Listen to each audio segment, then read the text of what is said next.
Now it just needs some time to buffer. Maybe like 3 seconds before people can start seeing it.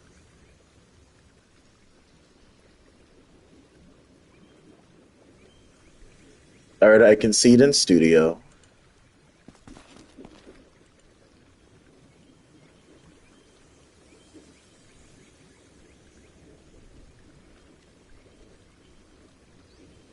Now for the thumbnail to tie it all together.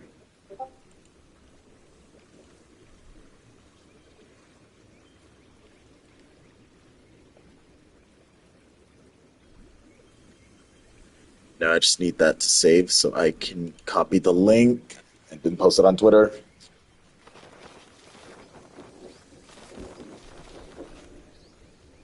You did get a time.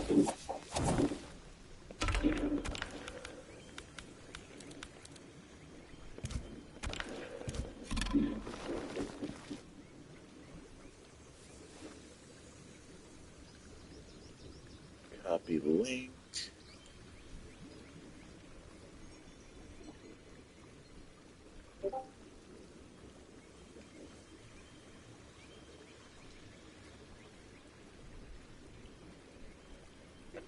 All right, yo, it is your boy Combo Heaven coming at you with the official definitive Liu Kang final verdict, also a live guide. This is a Heaven Academy stream. So if you're a student of Heaven Academy and or are somebody that is very passionate about mastering Liu Kang and becoming the best Liu Kang player possible, this is definitely a stream you need to be tuning into. With me is the official Liu Kang specialist for Heaven Academy, Shikata. Shikata, please introduce yourself. Also, your mic hasn't been working if you were talking this entire time.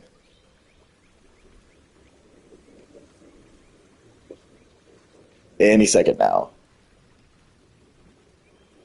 Any second now. Today's seminar is going to be all about perfecting what it is to be a highest level Liu Kang player and how you need to play in almost every matchup that exists. This will also be determining his power level and will be actively debating matchups and proper ways to apply yourself. And ultimately, we will determine how you become the number one Liu Kang player in the entire world.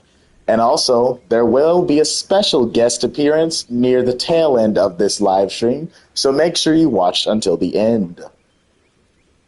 Shikata, you still haven't introduced yourself. Like I said, I'm pretty sure they can't hear you because I can't hear you.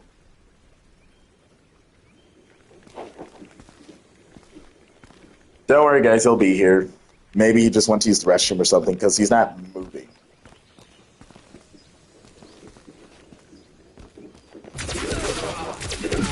Let's keep you guys entertained.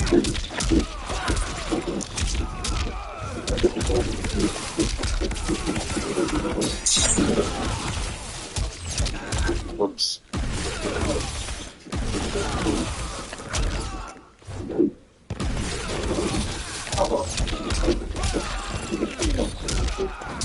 Yes. You're not supposed to do that? No.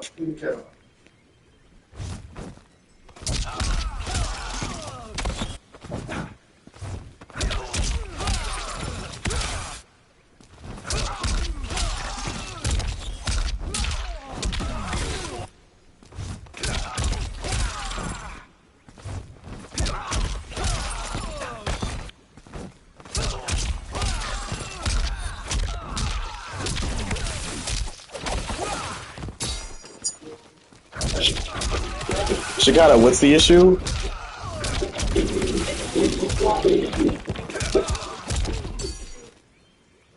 not hot, it's just to make the hot water. Just like the water.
Okay, I'm back. Shikata, did you say you need? Do you need to like head out? Did you need? Did you need? Do you need to head out and like invite me back or something?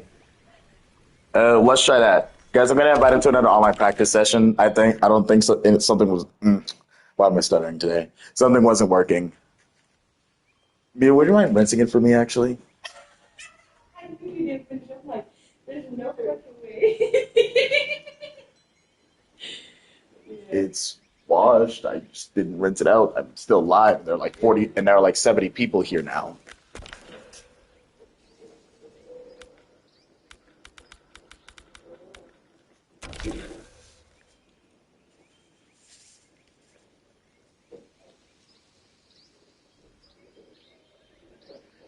All right, Shikata, let's get you in here and get down to business.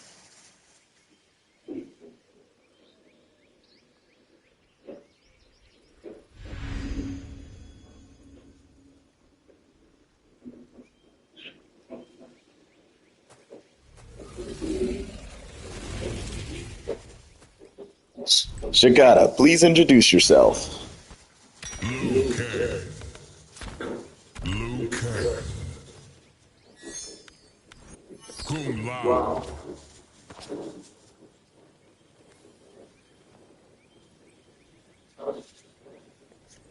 You know what? I realized what just happened. Can I change my settings here? Nope, I can't. Okay, I see the problem. I forgot about my online settings. I made it set to where I can't hear him. Mods, can you guys handle that? Thank you.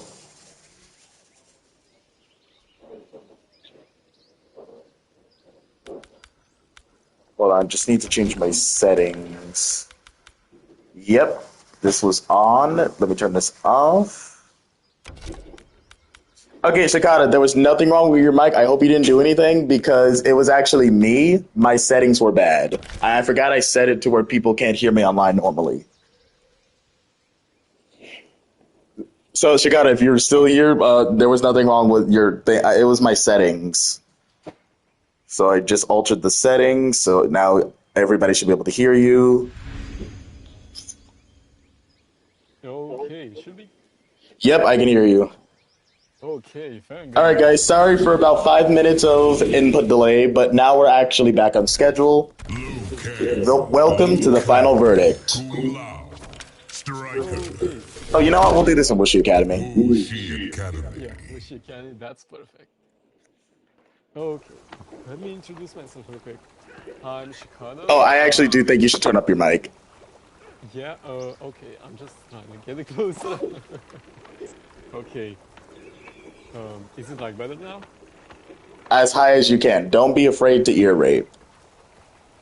Okay, let's turn that up.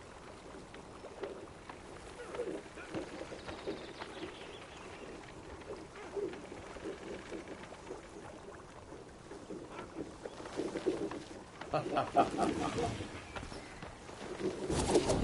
how is it now? Huh. Did it get a little bit quieter? Say something again. Okay, what's up, what's up, what's up? It sounds the same. Maybe it's your proximity. Try to get closer to the mic. That's actually what I'm doing. I'm like the closest I can get to my mic right now. Oh, does your mic not like have volume settings? It does. It might just be Mortal Kombat settings. Okay. I can hear you just fine. I just need to be careful not to talk over you because if I do that, they definitely won't be able to hear you. Okay, I'll just try holding the mic instead. I hope that's way better. Yeah, you could. Yeah, like I said, I could definitely hear you, and I'm pretty sure they can hear you. I just need to make sure I never talk over you during this whole stream. Otherwise, they will lose very valuable information. Okay, just quick check real quick. Yep. So just introduce yourself now. Alright, so I'm Shikada. I've been a Leo loyalist for some time, and I'm here to help you guys become a better Liu Kang, like a better Liu Kang player, etc., whatever you wanna call it. I'm hoping I could get into future competitive MK. But for now, you know, coaches don't play. Sell Okay. yourself short. Shikata already performed amazingly at Rips Arena during his first competitive appearance, and he became a Liu Kang specialist by defeating not just me, but a few other character specialists during what was supposed to be his entrance exam as a student. He literally threw the curriculum on its own ass. Thank you, Combo. Thank you, Combo. Okay, so let's start, right? So, of course, Liu Kang throughout the game has been a pretty versatile character on his own, right? So, some people might think he's broken, some people might think he's like lower tier, but realistically, I think he's right within the middle. Trade, like a jack of all trades, of course, and if you want a character that has like every tool in the game, then this character is for you. Liu Kang is what is known as a Shoto in the fighting game community. A Shoto is a character that is not only a jack of all trades, but it's a little bit deeper. They are a character that is meant to introduce you to the very game itself. Their character is the lens to which Mortal Kombat 1 is crafted, which is ideal considering that in lore, Liu Kang is the elder god who quite literally made the new Mortal Kombat 1 universe. So it makes sense that, in a sense, every single character in this game was occupied through the lens that is him. That is why he is so fundamentally solid. This character is designed to give you every single tool that a Mortal Kombat player theoretically needs to succeed in this game. You need buttons with range, buttons that have speed, hit confirms, fast jabs, projectiles, mobility, and overall solid movement. Liu Kang has every single last one of these things, and he has and his archetype, his true archetype, is the very meta of this game: strike throw.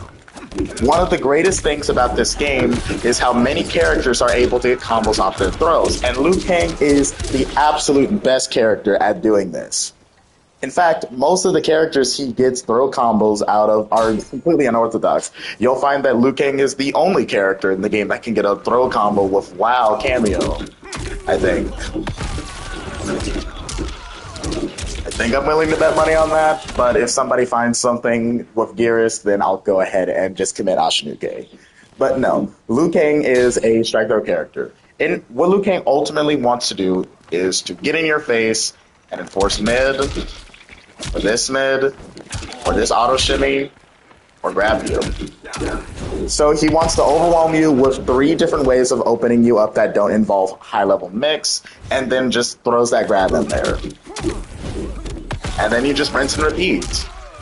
On paper, Liu Kang is probably the easiest character in the game. On paper. But you'll find that the issues start reeling in once you get into the nitty-gritty. For example, Liu Kang has this, which I believe is his most ranged attack. Maybe this technically has more range depending on how you spin it. This is technically his most ranged normal. But overall, Liu Kang loses in the mid-range. When Liu Kang is right here, he is very likely at his most vulnerable. However, he makes up for it with one factor: his projectiles. Specifically, this one, and then often the cameos he equips on top of that. It makes up for his mid-range fundamental weakness. And often, the cameos that you will be equipping to Liu Kang will drastically depend on, okay, how does Liu Kang want to overcome the mid-range? Usually, his full screen game is already compact. Let's just throw this, then this, then this, then occasionally, oh, I hit you with this. His close-up game is very simple. This is an auto armor breaking hit confirmable mid. This is a grab that goes into a grab combo. And he has a 6-frame punish. And a hit confirmable auto shimmy. How did I drop that? How did I drop that? Fuck.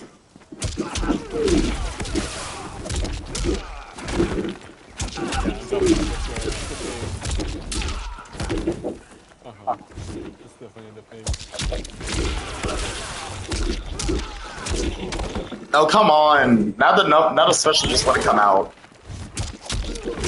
A meterless hit confirmable. I hate it.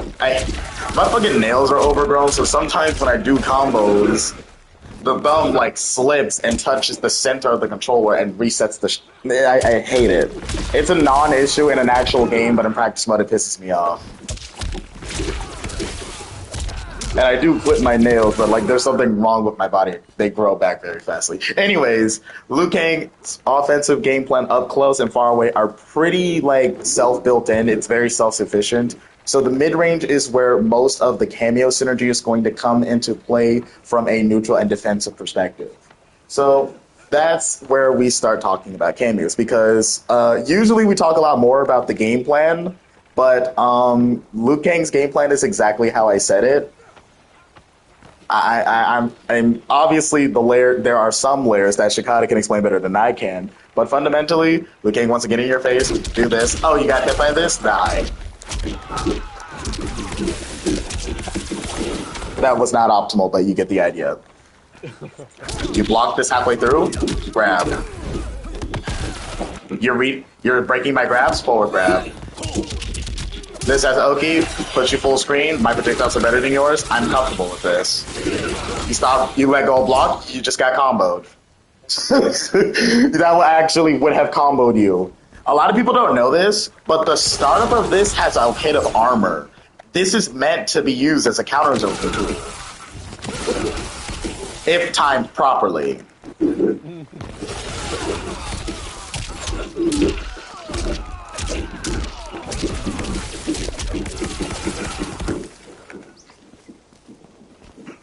Okay, so I'm pretty much going to confirm whatever Kameo just said, because Liu Kang is a very straightforward character, of course. He's very neutral based, he doesn't have a lot of nick, and he often plays based on your skill. He lacks in the higher range zones, so he might struggle against a character like Scorpion, or a character that has some spacing tools like Sub-Zero, for example. One of my least favorite matchups as a Liu Kang enjoyer at best is certainly the Ashura and the Katana matchup. I don't think he loses it outright, but they are definitely the two best mid-range players. There are technically characters that have better mid-range tools, like Homelander, for example, or even Conan, but Liu Kang has other things he has at disposal that makes that matchup more manageable overall.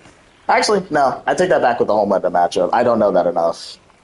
But like the Katana matchup specifically annoys me. The only thing that's kind of good is that Katana can't backdash after down one off of it. She has to backdash twice on like hard read. Other than that, I hate playing it. Because she has a good backdash and a strong mid. Ashura is worse because that back two goes everywhere. It's a little annoying. So, like, it really just comes down to, okay, what can my Kameo do for me when nothing I do is going to reach you? This is going to reach. This is going to reach. If I dash in, I just got hit, so what do? Well, Lao has Low Hat, and that's solid. That's pretty good. When you add Low Hat as a layer on top of your already pretty good zoning tools, it makes it a lot easier for you to just dash up this. That's kind of what Lao wants to do. He just adds another layer of offense from this distance that he can just throw out with no recovery or no risk. That way you can just start dash or grabbing, dash or forward four, dash or this button. You'll find that the second hit of a lot of Liu Kang's moves actually has pretty decent range, but you won't be able to capitalize on this unless you have an extra layer of zoning oppression, and that's what Lao gives Liu Kang. And it's why I believe this is definitely the best team you want to start off with when it comes to learning Liu Kang. I have a theory in Heaven Academy, which is known as the point, counter, and anchor theory, which is that any team that you combine a character with can fit into one of these three categories. A point is a team that you would run first in a competitive set where you exclusively use the same character. A counter team is a team that you pick after your point team doesn't work and for a very specific reason. An anchor team is an extremely creative and almost gimmicky team that you throw out last minute just to throw your opponent off balance. It's a last resort, something ridiculous. Blue Lao, in my opinion, falls into the point team because it's a very solid team that gives Liu Kang everything he needs theoretically. More focusing on making his offense stronger than necessarily covering his weaknesses. But overall, it's just a very solid team. What does Liu Kang need? He needs a grab combo. Check. Liu Kang needs one more projectile. Check. Liu Kang needs a way to convert off of this. Check. Liu Kang needs damage. And a meterless hit confirm. So he doesn't constantly have to spend meter every single time he hits opens up with this. Check. Hold on, there's like a meterless optimal. Let's see if I can check. Liu Kang wants plus frames. Check. Did I miss something? Okay, so here's the thing about Liu Kang. Liu Kang, in general, as Kameo just explained, has a weirdish neutral where in his type of range, he's kind of an awkward character because his buttons are not sturdy, but they definitely do have lesser range. So, yeah, you might want to choose a cameo that can help you close up that gap. For example, Stryker, as known one of the best cameos, and obviously everybody who plays this game knows that Stryker goes well with everybody. And let's check Kambo's list again, right? So we have the grab combo.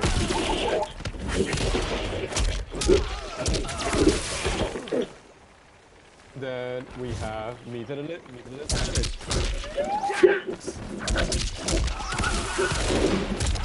Check again. We have oh, sorry, I should have blocked. Actually, hold on, let me turn on frame data. Yeah, okay, thank you. So, of course, because Striker's overhead is 6. And his low, of course, is +1 on block. I was trying to mash so you could kill me. Oh, okay. My bad. Okay. That's so annoying. Why is it also a mix-up? Exactly. So this already goes into layers because obviously Liu Kang excels off plus frames. At the end of the day, he does have a lot of plus frames in his strings, and he's not that punishable. Like we have stand 1, which is 6 frames, and it's +3.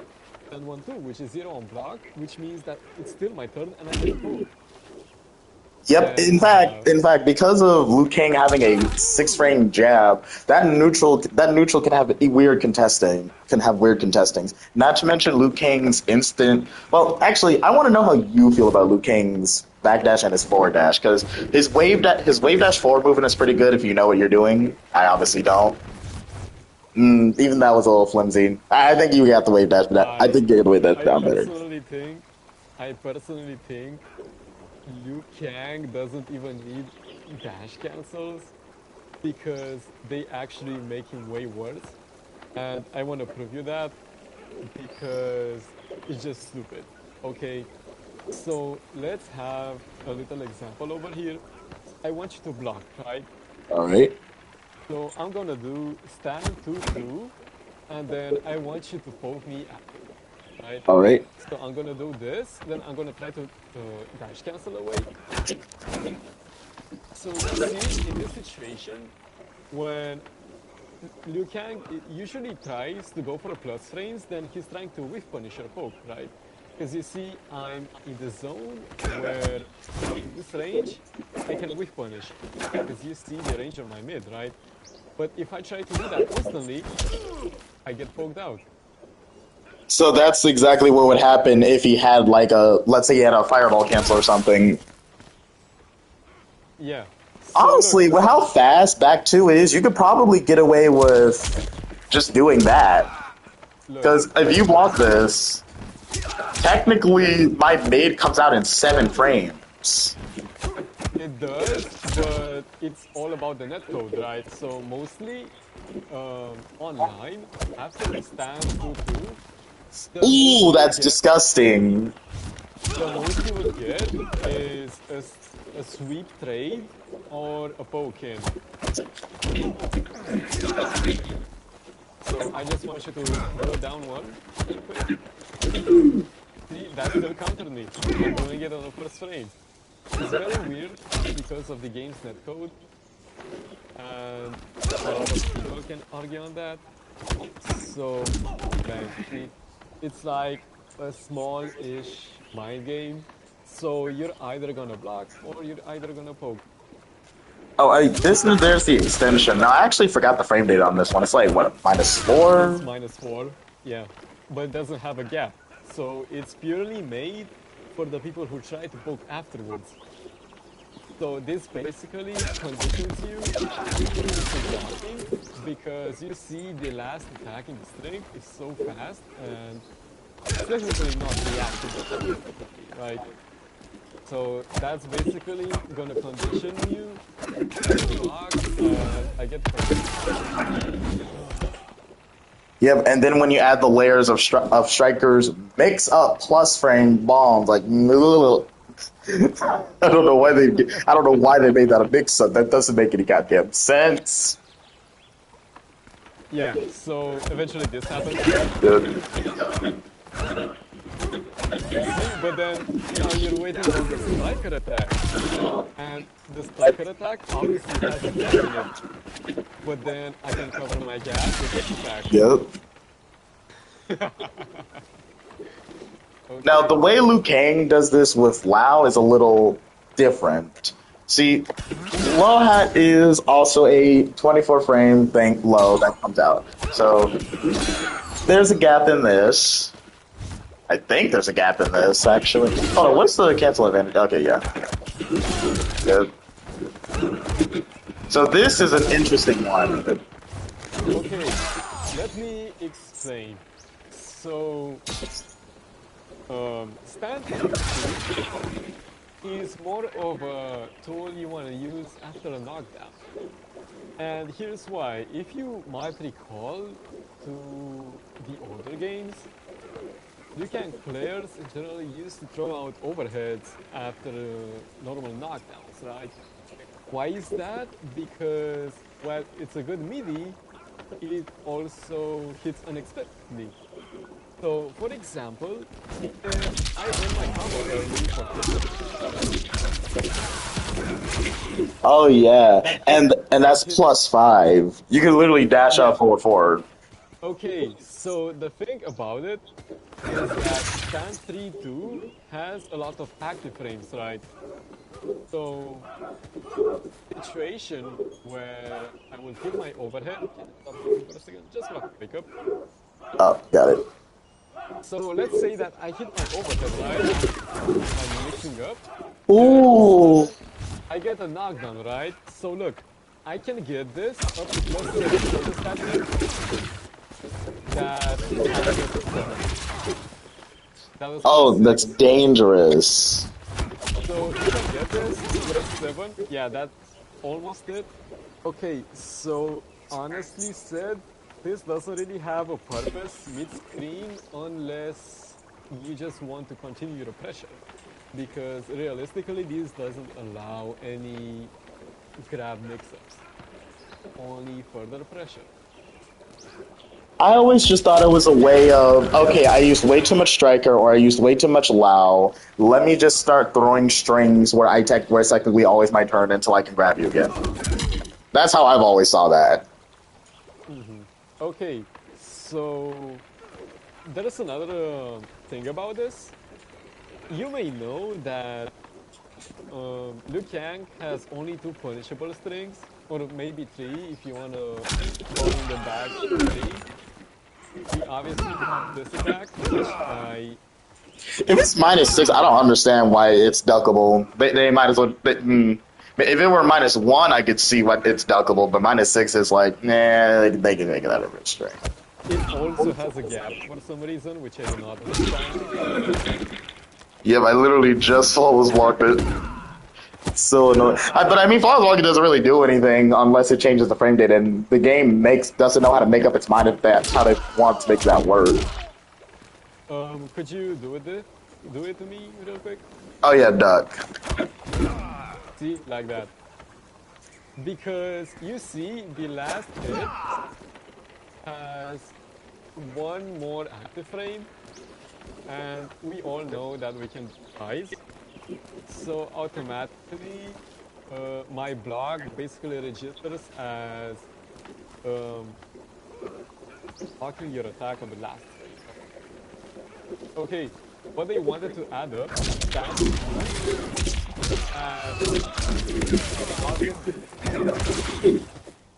block on a wake up, right? And let's not forget that stand 3-2 is punishable on Subsword. Wait, you can flawless walk it? Yes, you can flawless block. Are you sure it's still flawless walk? I remember they sped up the startup. Hold on, let me try. Do it to me. Do it. Yeah, it's punishable. Oh no.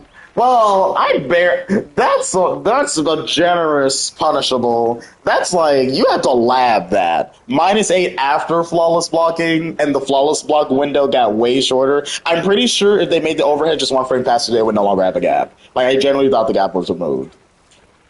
Because it looks faster. I remember this coming out way slower. Like, I remember this almost being reactable. It did? Yeah, because they sped it up by 5 frames, I believe.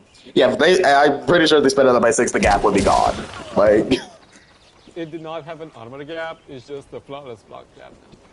So it never had an armor gap. Yeah, they just barely left that gap in. Like, I think they might have wanted to take the gap out and they miscalculated. This is basically something they took from Kung Lao, like the stand 3, you know, he has that high overhead.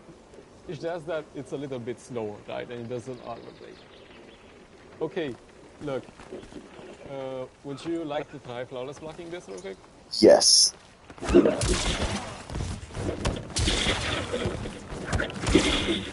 Okay. There it is. Okay, now let me try to flawless walk and punish. Let me see how long it takes an execution of the fucking best combo character in the fucking community to the timing to punish the shit. No! I fucked it up with a 6 frame. God, imagine this on normal people. Okay, so let me explain it real quick. Yeah, I don't see anybody punishing this move. I don't see anybody bothering to try to punish this move. It just feels like too much of a hassle. It's a pretty difficult punish, of course. But let me I think maybe Raiden could punish this like easier. Definitely, yeah. But if we add another layer on top of this, like, let's say I'm playing against an experienced player and somehow I get a hit. Let's just say that I'm going for the standing to meet the overhead. They might flawless block that on wake up. And since the hit, like, the move itself is so active, instead of going to -8, the move goes to -4. And they think it's unsafe, and that allows you to backdash and then get a back 2-3. Yeah, would you like to test that? Oh yeah, yes, most definitely. Oh, was it? You got a dash up.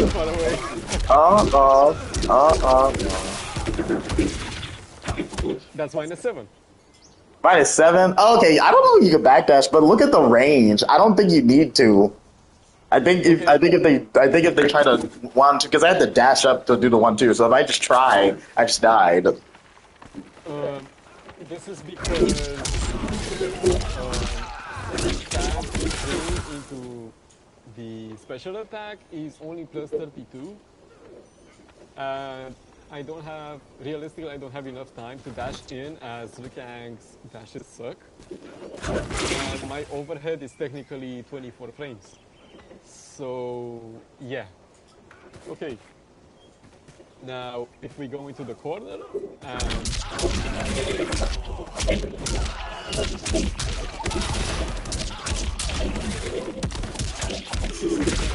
That's dangerous. Okay, realistically, that's the worst option you could do, at least when playing Striker. But we don't care about Striker now. Let's finish up with Kung Lao, right? Let's finish up with Kung Lao and Liu Kang's Game plan. Yeah, let's just game start breaking plan. down what exactly Lu Lao wants to do. So, like, I think I already broke down the counter zoning thing. Which did you know about that? Like the fact that it has a hit of armor? Because I've never seen a Lu player actually do that with Lao. I like people know it's theoretically possible, but they've never attempted to like counter zone with it. But that's like exactly why that the teleport has a hit of armor. It's meant to take one hit for the projectile and then get a punish. Like doing it against Liu Kang might be a bad example because this just has way too little recovery. But like, let's see, off the top of my head, like Kitana, Tanya, Raiden, definitely. Who else has like Sub Zero? Shit, Scorpion actually. From full screen, you could definitely play that. You could definitely play that game. Because, like, okay, obviously Scorpion is going to fish the spear. He might even go for the mid spear, and then you go for the actually, it's spear's only one hit. Yeah, I can see that working out. Actually, I kind of want to test that. Actually. Oh, I want to make sure I know what I'm talking about. It does work, and Kung Lao's teleport does have a single hit of armor, Liu Kang. so Scorpion. it works. Yeah, so in my head, I'm like, okay, I could definitely like low arm because that has a whole bunch of blocks done. So if we trade and then you time it just right, I should die here. Okay, that was poor time. Yeah. It's like a hard read. Yeah, okay, so that's just missing. Yeah. Oh wait, hold on. Let me set us to full screen to begin with because we're playing a game. See, the hit of armor just doesn't last forever. That's the problem. It needs to last the whole animation. I died. You missed like the comboing window, but that was effective. So that means this is real. Imagine that. Yep. Okay, let me see if I can time it right. I can see it, yeah.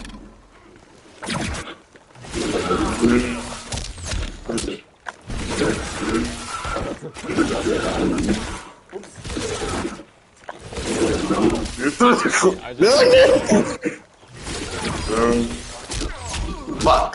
This window. Oh, come on. Fuck.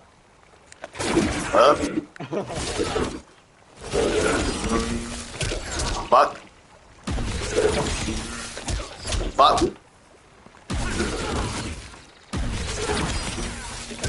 Fuck. Oh, come on. Okay, one more time. Okay, I give up. You can explain to me how you got the timing right later, like off stream. You have to be like really early on that. So yeah, we just basically hit that for no reason. Okay, let's get back to Kung Lao. Okay, so not only that Kung Lao allows zoning, he also allows free pressure in, right? Because he does have the teleport where he allows an air attack, which is obviously unblockable in neutral, but a low pressure like this, just like common shoulders, can either create a mix-up or an unexpected attack on a certain situation. Like, I could simply just teleport in, I won't press a button, but I'll just try to press it. Oh yeah, because because there are situations where you could just throw it out way early, and there's just enough time. What if I have enough time to up block? So that's what makes people think, okay, this is fake. I can block this, up block. Oh wait, no, I up block, and now I'm gonna lose 30%. Well, okay then. Okay, so not only that, it also allows me to help me pressure after combos. So I want you to do this one thing for me where you armor on wake up, right? Got it.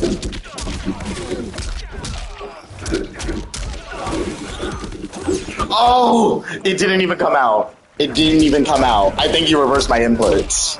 Was that intentional? Yep. So Oh, that that's right disgusting. There, that right there is supposed to armor break. That's so it armor breaks and it reverses inputs because I don't even understand the timing. So I would have to know you're going for that to even get the armor. If you don't know what's happening, that armor's not coming out. My inputs got reversed. See.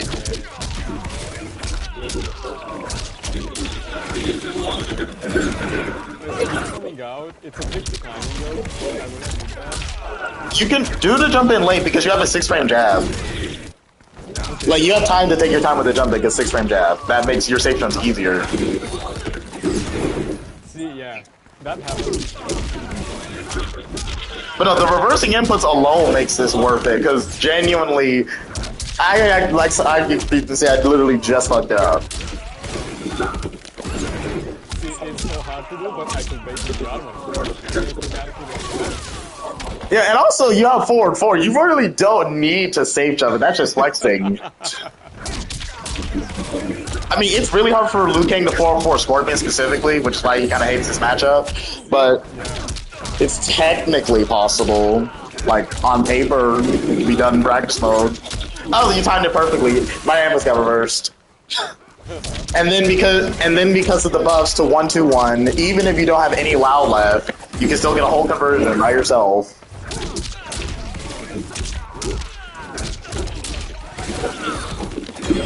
And I died. I'm dead. You have a whole... Oh, I'm about to lose all of my health, actually. Does 1-2 confirm into spin? Oh, it doesn't, but that's already pretty good. Actually, I think I might have a better idea. I might have a better idea. I'm trying to see what else you can do here. Does this work? It does not. So, let's see. What can we do with this? Wait, I think I have something. Okay, so...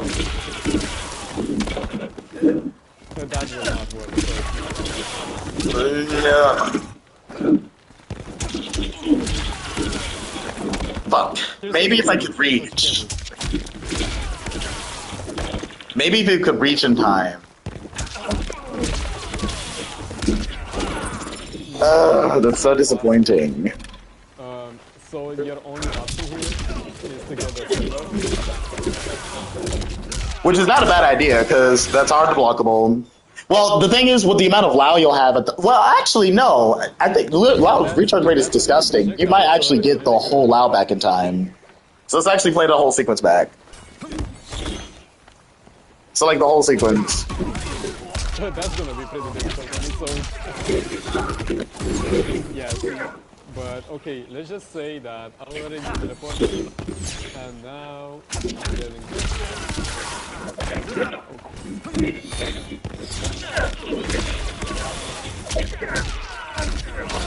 There's just enough time. Just enough time, exactly. So, yeah, that's pretty much it about Kung Lao. Yeah, that's another thing. This team hurts. For like your max damage, your max damage viable all resources is close to 70. I mean, it's close to 60. Actually, let me see if I can hit this. We're just gonna go through a crash course of all of Liu Kang's max damage routes in my experience. If you're on point, you can hit 37.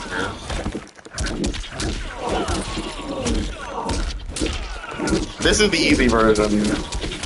But if you're on point, you can get that last standing 3 into the back forward 3. That is not what I did. I hate that this is technically the optimal because this is dumb easy, but...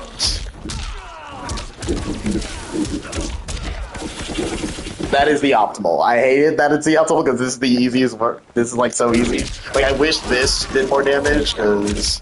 Hold on. I'm trying to hit it.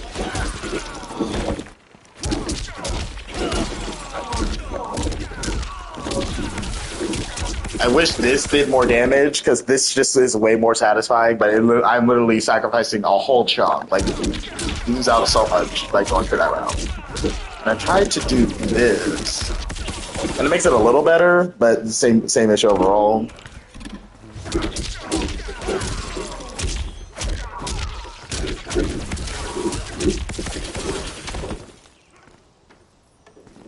Now, if you could get the 1-3-4 out, it would do more damage, but you can't get that last kick. They need to do a minor gravity adjustment to the routes. I think if you do like mid to corner, if you mid to corner somebody, so if the combo corner carries, it will work. So like, what position would I have to be in? If you hit me when I'm like right here, I think it would carry to the corner and the whole thing would work. That works? Hold on, is that a thing? How are you getting that time? I genuinely didn't think Lao could do that. Yeah, it's difficult. It's really Oh yeah, you literally just hit it. I don't think he needs this to be a thing because Lao head is already pretty impressive.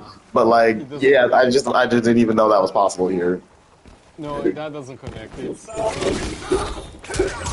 but okay, I don't know what's wrong with it. But okay. Hold on. What else we got? I'm trying to crash course.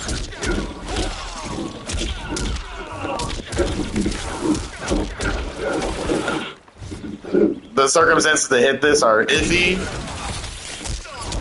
but I've hit harder things in a real match. This kind of the highest you can hit mid-screen. I personally wouldn't say that's quite easy, but it's definitely possible. And then in the corner, in the same position.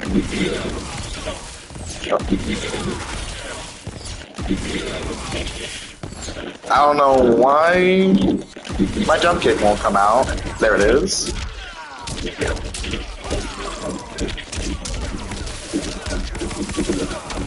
And then if you hit it from a weird position, you can just barely get the jump punch into the standing 3-3 and get a 62% damage combo. But that's really impossible. Like the stars have to align. That's already 50 and 1 bar. That's more than enough. And then actually, if you save the bar on the fucking thing.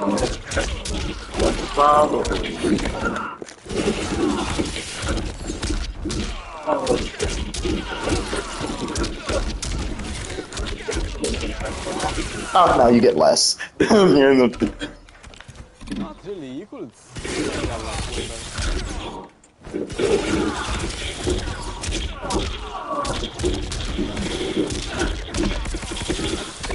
yeah, see, I haven't other Kameo, but I still got 46%.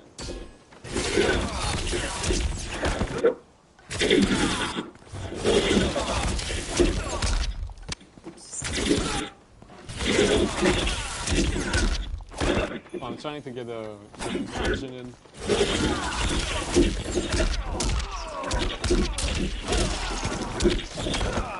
Yeah, okay, I see your vision. Okay, let's just move on from Kung Lao since it's winning a lot of. Yep, like the only thing that's left to talk about really was the hard to blockables, which we don't really need to talk about, and then of course the routes, but we can save that for the combo guide, which will be releasing today, by the way.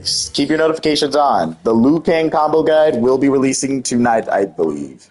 Kung Lao. Oh wait, hold on. So you do Stryker, and we're just gonna go right to.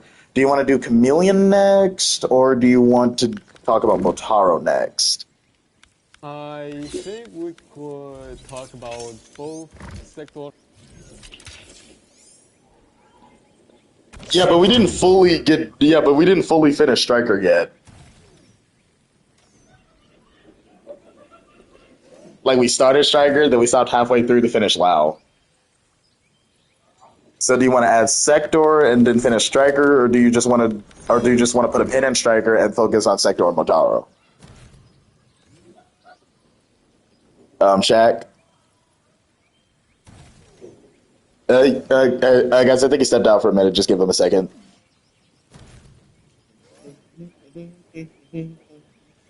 Shape, it's going well. We're currently covering the final verdict on Liu Kang.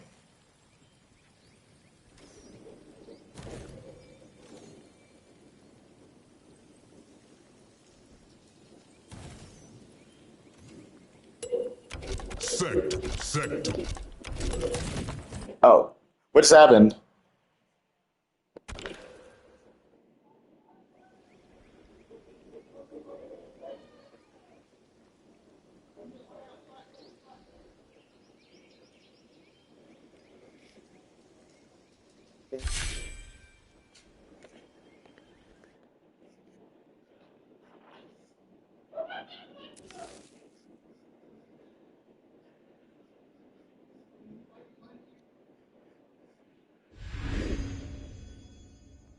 Okay, I think that bugged out. Okay, no problem. So what I was saying is that So, did you wanna mix Stryker and Sector, or did you want to put a pin in Stryker and focus on Sector or Motaro? I would actually like to finish up real quick on Stryker, then we could Liu go Kang. with Liu Sektor and Kang. some Motaro. All right, got it. So I will do Sector. Sektor. Stryker. Would you like to go with Motaro instead, actually? Oh, okay, Motaro then next. Motaro. Stryker. Wuxi Academy. Okay, now it's my time to shine. So Liu as we all Stryker, know, oops, sorry. So Liu Stryker is arguably Liu Kang's strongest team in just in terms of overall power level. It's basically Liu Kang at his most, I want to say, oppressive. Like this is gonna be the closest you're ever gonna get to Liu Kang being like almost like a pressure type, almost like a Raiden coded character, where it's like you're doing shit into a special that's gonna go into striker pressure or plus frames and then just force into more plus frames. Like you're gonna be chipping people out, staggering people even more than normal with striker. Because the grab combos are nice, but really Liu Kang wants to hit you this time because this team hurts. If we're taking practicality into account, Liu Stryker is a very strong argument for the most dangerous team in the entire game in terms of how quickly he can kill you. It's actually ridiculous. All right, you have the floor. okay, so as we all know, Liu Kang has strong issue like himself. And yep, there we go. I would like to keep the frame data on. Okay, so we all know what Striker's tools are, which is the grenades, which are mostly used for pressure and for chipping out, or just pure safety. Then we have which are mostly used for combos, and again, a little bit of zoning, a little bit of everything. Then we have down Kameo, which is a restand, and personally one of the most underrated tools in the game. Oh yeah, I Then don't we use it have, with Raiden at all. That is such a mistake. yeah, you get like a 4-3-4 into stand 3 conversion on that. And even if they Uh, block it, that just buys me so much time. yeah, it's really plus actually. I mean, it's plus enough for a character like Raiden or Liu Kang. That's like plus 35. That's enough for you. Yeah, for Raiden, I could literally just like Raiden's forward 2 1 shot. I could just enforce that if that hits. Like I can do that, and now and there's nothing you can do about it. You know how Raiden just charges up projectiles, then you just fake out the next. Okay, we're talking about a different character. Okay, Okay, but back to Lou. Back to so Lou. okay, okay. So as we know, Don Cameo is a restand, and of course a tracking attack. Not really a tracking attack, but it does track to the last position of the enemy. If I have combo right here trying to jump, Well, catch me jumping forward. see Now, that will not catch you. But you see, at the end of the day, that is still a mid. Oh, that's the high, right? But my bad. I thought that was a mid. Okay. It's a high, but it doesn't really matter. But is it? Yeah, I think it's a high. I've seen people like this. But like if you block Okay, it, even though it's this is like a high, pretty good. even though this is actually a high, this actually hits more people than you think. So we have a scenario like this where Liu Kang is full screen, where he basically is the best on for the starter side, I guess, or just for any kind of purpose. Okay, let's get over that. So let's say I throw EX Fireball, and I am plus 47 off that, which means that I either get to walk in, I get to set up, or I get to actually throw a Stryker move, which does shit if they block it, and you will be plus on block, which is obviously in your favor when you're zoning full screen. Okay, not only this excels, but this is also pretty crazy important. My god, no way.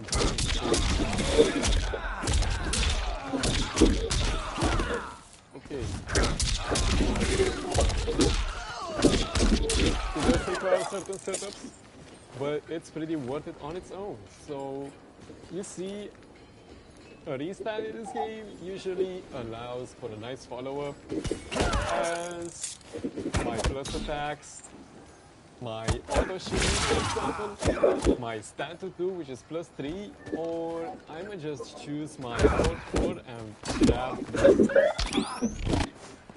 You see, in this situation, if I hit the restart, I won't be able to grab as fast as I can, because as we know, restands are really plus on hit. So plus on hit attacks don't really allow instant grabs. So you might just want to do something like maybe a pressure attack into grab, or you might want to grab, I mean, yeah, you might want to grab after walking inwards for a little. So that might help you out throughout pressure, or even or four. Okay, now let's get to Kameo, which are very obvious mix-ups. Like, the overhead is plus 30 I mean, plus 30 on hit. What am I saying? Okay, then we have the attack, which is 53 on the hit advantage side. Both attacks are a plus on blocks, so they do allow pressure. Let me do the I'm gonna do the low.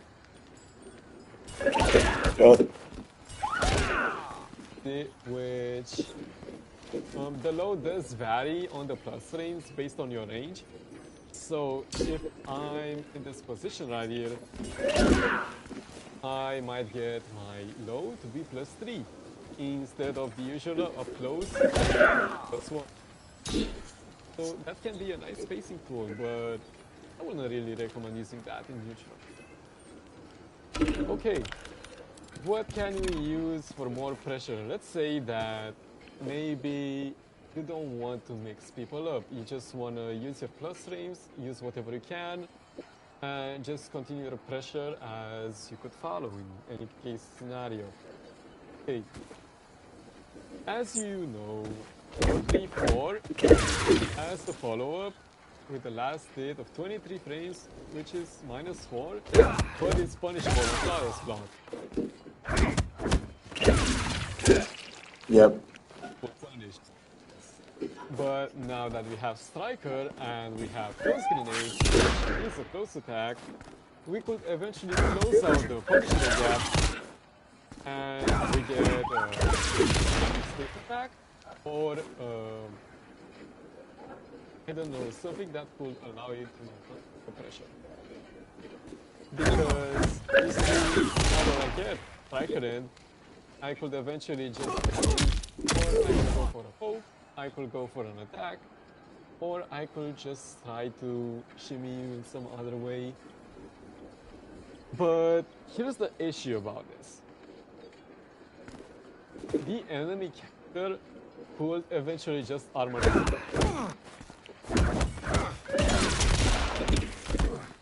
You win that interaction overall. Hold on. Some characters may be able to armor through. Some characters may Slide, yep, not. Sub-Zero. Sub-Zero, Shao Kahn, but he will still get hit. Johnny Cage gets a trade, and so on. It's basically a thing you have to pretty much lab. But now you have other options because we're not done yet. We all know how annoying this game. So we could eventually use our longest special move, which is Oh yeah, that's disgusting. But why did it jail? Okay, yeah, let me explain. So you see, it's usually, but if you time this right, you will be building on block. Yep, and I forget how plus it is, but it's not low. It does eat pokes if I grab, and it does counter attacks to the mid, so it's somewhat like +3 or +4, somewhere around that. I'm just glad it isn't higher. I remember it used to be worse actually, and I think if you deliberately avoid jailing it, like you can just not jail it. Because once they're conditioned, you can actually have striker mounts come out like. Okay, that's too late. Hold on. Yeah, something like that. But honestly, I get feeling it's that's an option. That's what I was going for. Yeah. Ooh, that's dangerous. Okay, what's the jailing time here? Oh, I mistimed it. Okay, I timed it perfectly. Actually, yeah, that was +4. That felt like +4. That's timed it wrong. Yeah. Let me do it instead. See? Didn't time it right. Oh, again. Gotta play it. Finish. See that traded. Yeah, I would probably backdash. Obviously, we know how flawless block works. Like, you have to drop your block in order to get a... what did I just say? You just have to drop your block at a certain timing in order to actually get a flawless block in. So, we can use special attacks in order to bait a flawless block. Yep, and that will make a combo or something. Not in this situation, but look, if I'm going to check like this, I still have an armor gap between all of those hits, right? Because if I try to go for 4-3-4 into backward 4, armor. Well, it's just armor break, so it doesn't matter if there's gap in it or not. It does, because some certain characters do have faster armor reversals, so I could eventually just get armor launched. Okay, now the safest option you have is going backwards towards 3. Ooh, what is that? What is that? Okay, so backwards forwards 3 basically gels into every normal attack Liu Kang has. So how plus is that? What were we looking at there? That felt delicious. That's time, but it's probably just. Hold on, let me try to poke. Look, hold on, let me show you. It's just as minus. Pretty sure, yeah. So they're both minus 15. I tried to poke that time. Okay, now while you might be plus, after this attack, you might also get armored out. Like they might do an armor reversal after that, just so they can break your pressure. That is not what I tried to do. This does say if I will time it right. Oh, that's right. So the rules are different when you have an auto armor breaking.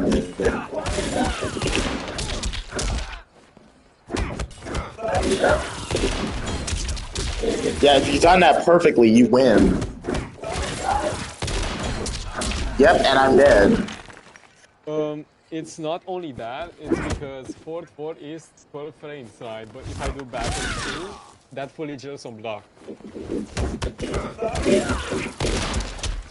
See, that just jailed. Wait, 1-2 jails after that? Yeah, 1 jail. Like I try to armor, I get hit? It's like... that means it's at least +8. That means this is real. That means this is real pressure. Like on the same level as what I do with Rain and Goro. This is real. That might be plus. It could be plus. I don't know if it's +10 because if you try to do back to, I think you lose. But it's at least +8. Wait, no, it's not because this is 6 frames. I forgot. I forgot about that. So it might just be plus. Oh wow.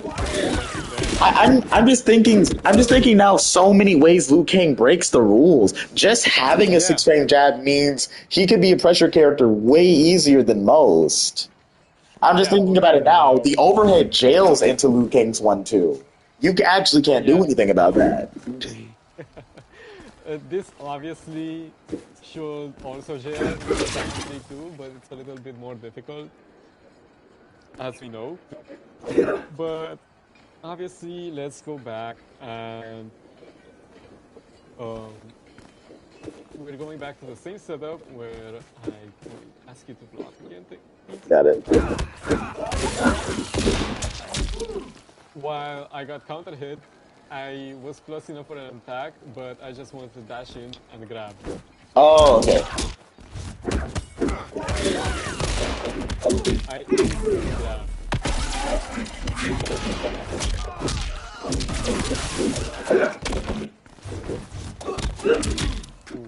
Hold on. Look. Sometimes you gotta let it buffer. Online practice in this game is kind of ugly. Okay, that you should do outside as well. I'm reluctant to spend armor. I'm reluctant to spend bar on grab combos that aren't Motaro or Kung Lao because that extra layer of gravity makes me so uncomfortable. Here's the thing. So Liu Kang has an air string that nobody uses. And this string actually grants a frames. Oh! No, oh, you're right. Nobody uses that.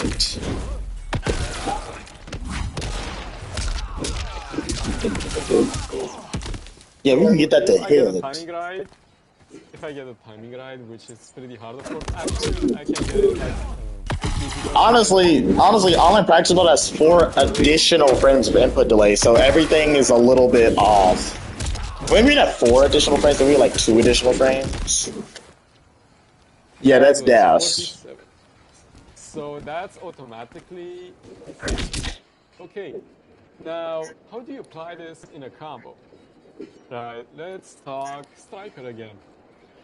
Stryker does have this thing, which also helps you combo things on block. We haven't talked about this. Okay, just try to flawless block. So time perfectly. I get the combo. It all deals. So basically, you have a jailing block string that leaves you at least +7 on block that also combos on hit, which can also confirm into a save jump if you spin the bar. Plus 50. You know what that means? So if I get plus 50 combos, I can also cancel this into special moves, and that just hit the maximum of its active frames. I want you to block low on your way, okay? Got it.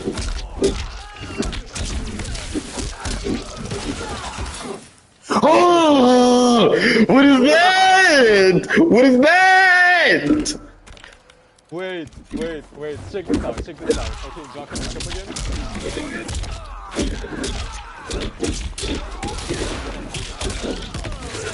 What is that? Minus 5! That is, bro. Do you have any idea how many tournaments? Do you have any idea what? Do you have any idea what would happen to Tweety if Ninja Killer pulled this shit? Okay, let's get to setups. Let's get to 1 bar, less. I mean, 1 bar save jump setups. So, the usual purpose you get active strings, like a certain string into backwards force 3 EX. Okay, so what you want to do is backwards 2 3 into stand 3, and while you dash, you want to call in hold Stryker and call in while Stryker is calling in, you want to do Oh, okay, I see. And that'll allow you to do the jump, and that'll allow you to do the proper safe jump. So not only this allows me Yep. to use the safe jump, it also allows me to extend my combos. If I do the damage, I'll just Yep. And it allows you to save your meter instead of spending 2 bars. Mind you, if you paid attention, that was a 6 frame attack. So I got 37% off my 6 frames.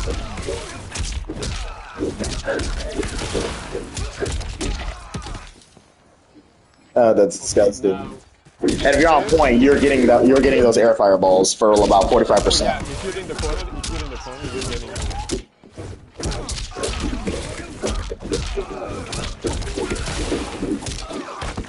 So you do have to do like a full dash in one. Yep. And I get a safe jump afterwards.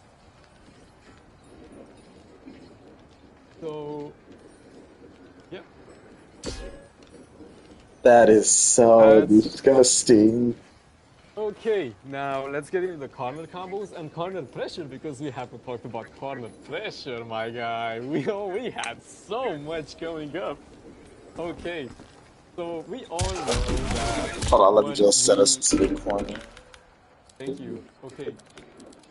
So those nice. Okay. So we all know Liu Kang has those nasty ass corner combos and they do so much damage. Okay, mind you, I don't need you to block right now. I'm just gonna do a full combo show up and setups mostly. Okay.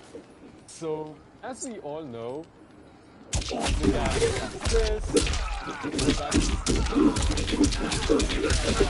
And if you want to be optimal, you can go the easy route or the into the rest of the combo.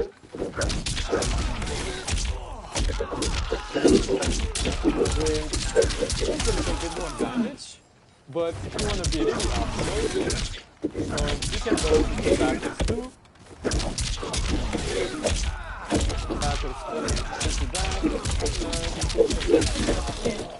Okay, now with Stryker, obviously we get combos, which can do incredible damage, by the way.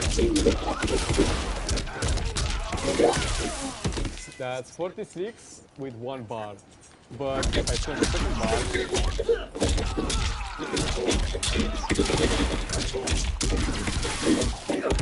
bar, okay, I get like a bigger combo there. It's like 48%, but it doesn't matter because mostly when you do a corner combo, you just want to use 1 bar. You're already getting like a ton of damage.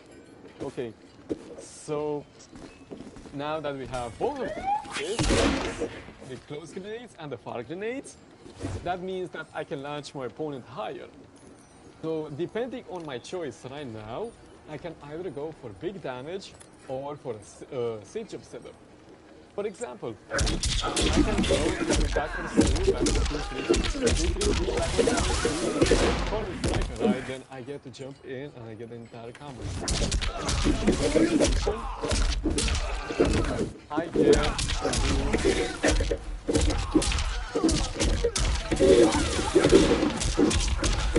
fireballs to 46% almost. But if I want to be smart and I want to use my tools that I actually have and I want further pressure, I can go this.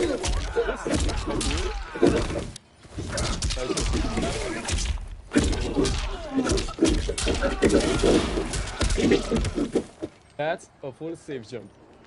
And that is 41 frames, which means that I get full pressure upon my enemy. Okay. Let's just say that I don't want to go for safe jumps. Maybe they're too obvious. Maybe they're too tricky for me. Maybe I keep getting poked out on delay wake-ups and stuff like that, and you just want to end your combo in a much easier way. You could eventually go for something like this, which allow of pressure, but instead allow the damage, right? Or you could go for a much simpler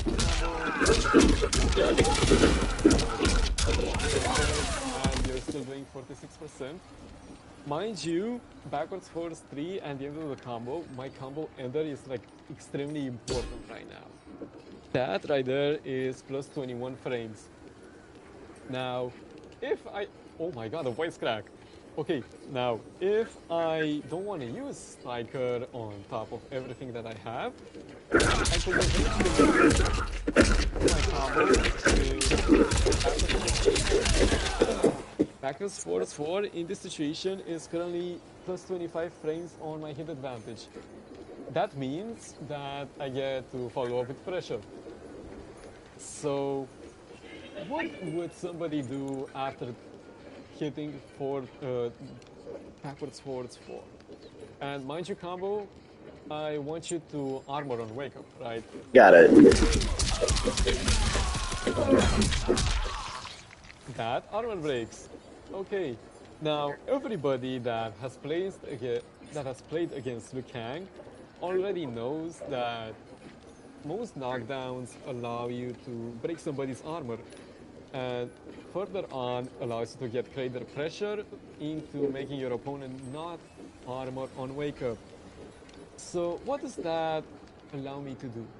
Okay, now combo, I just want you to do one of those two things. I either want you to block on wake up, or I want you to poke on wake up.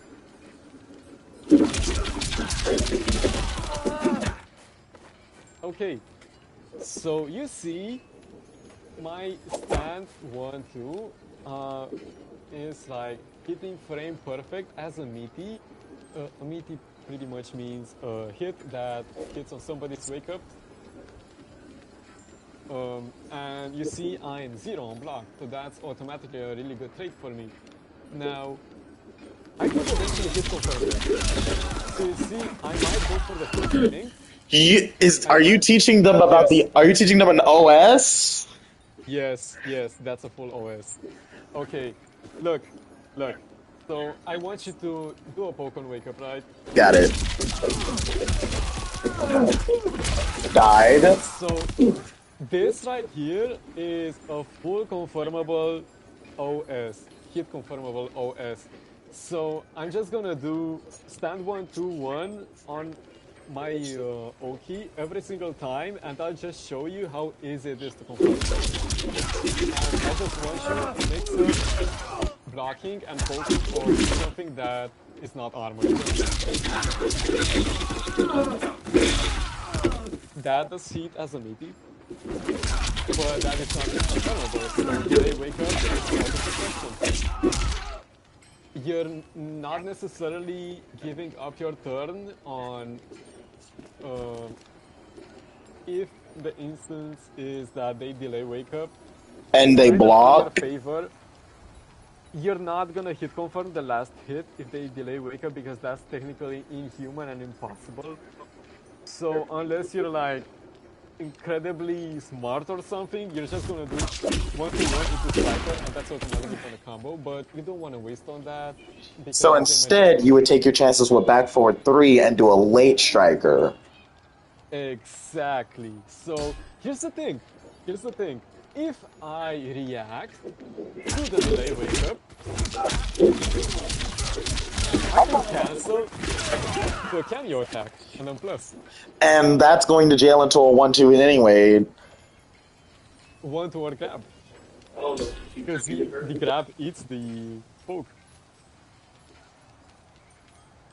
So we're automatically going into an OS. So I just want you again poke or block on wake up. Got it. Hit confirm and let me just hit confirm everything. He just like that was my mistake actually. I can't hit confirm. I mean not really hit confirm, I just reacted to that. See, I reacted to it again. Now imagine he does anything, see, I reacted to it again. Just try to mix up your armor without anything but armor. See? Again. I reacted within time.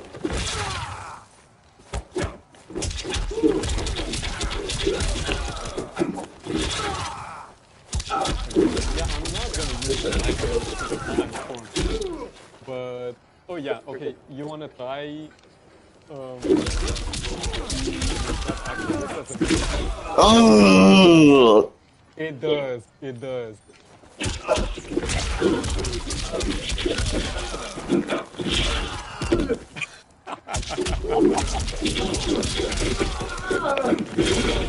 I tried. You're not getting up. You're not getting up. Let's just that. Let's go for.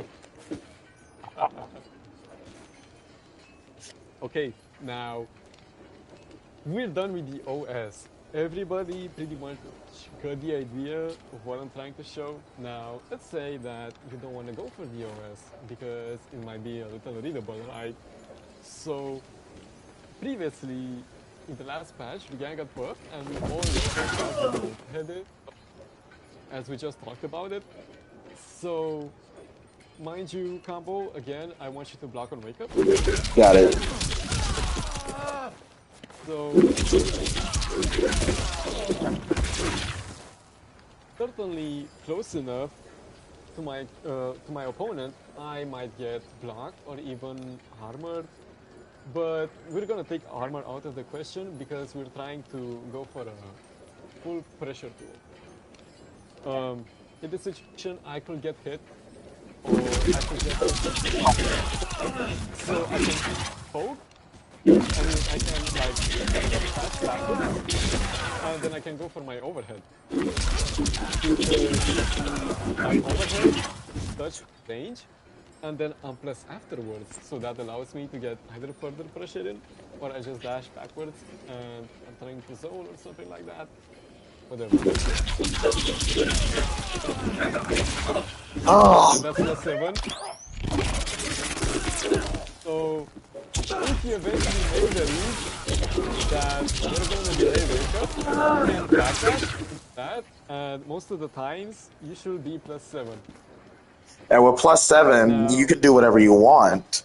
Your 4/4 armor breaks, so you can just do that. You can stand 1-2 jail. You can grab. Everything wins. There's no wrong answer. stand 1-2 armor breaks as well. Keep that in mind.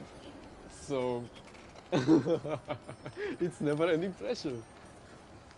Okay, now on top of this, I also want to cover that you could always use your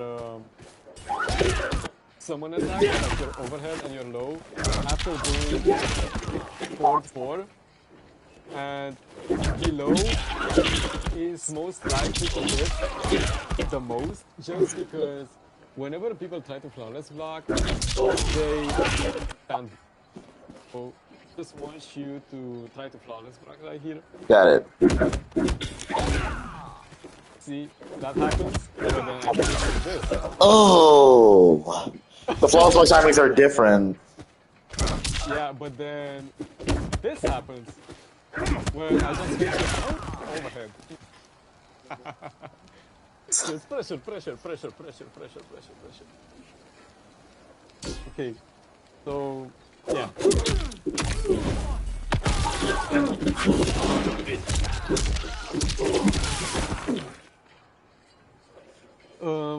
That should be pretty much it. Oh no, we forgot one big thing. Yeah. Okay, this right here is the scariest shit you might ever see.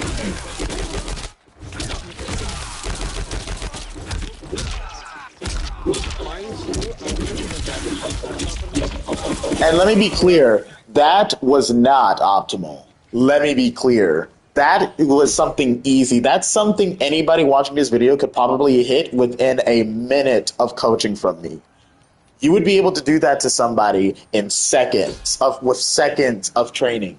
Some of you may be able to just do that just by looking at it. It's as easy as it looks. Let me see if I can hit the optimal today. It's easier in the corner, but it can also be done mid-screen. You mean like the... you don't want to do that. If I can. I've borderline mastered the timing. You just have to do the There it is.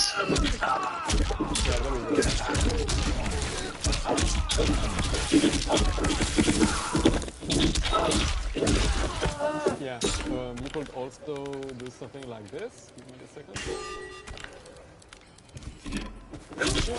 Can you block high, please? Hold on. Oops.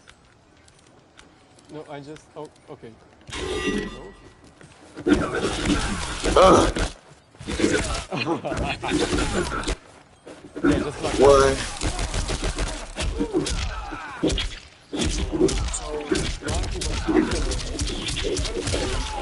But this is the safest you'll get because you don't want to set this up, you want to mix your opponent. Yeah. So what can happen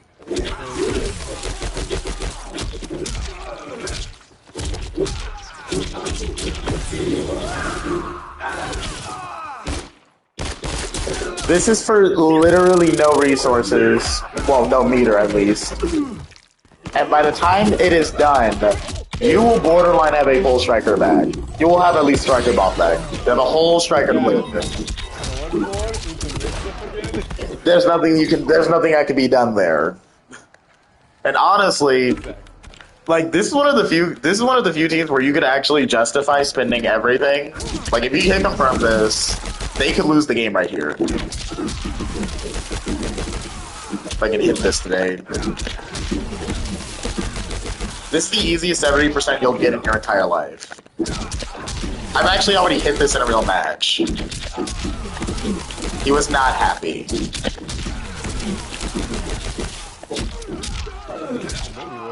Fuck.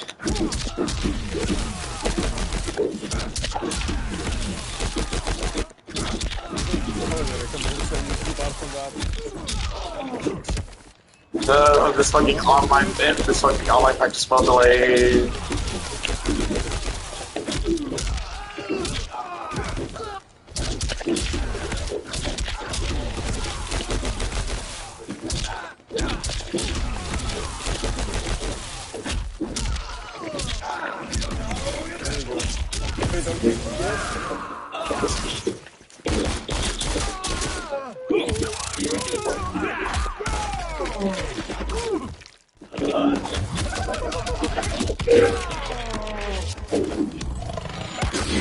If for whatever reason you're able to punish that with a standing 3-3 instead, it does 80%. Hold on. Yeah, just block high again. My input is not coming out. Yep.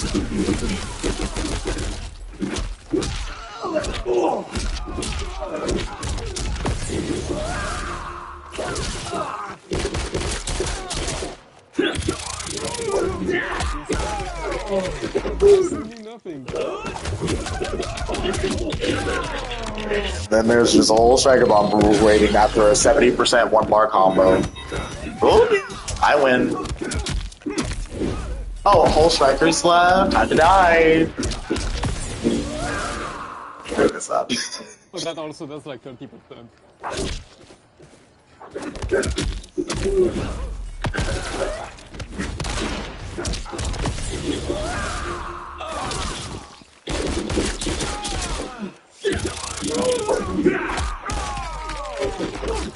And this can happen to you at any time. Like, minus the fatal blow, at any point, you can just get opened up by 4-4 and die.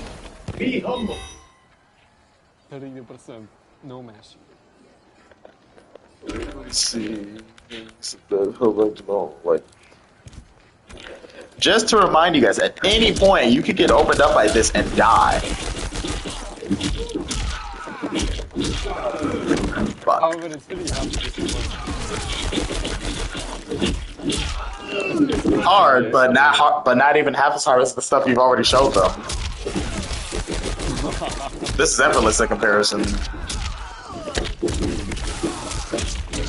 They could lose this at any time. At any time, you could get opened up and just lose it all.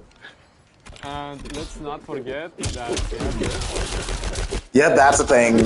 So off of a 6-frame punish, you could die.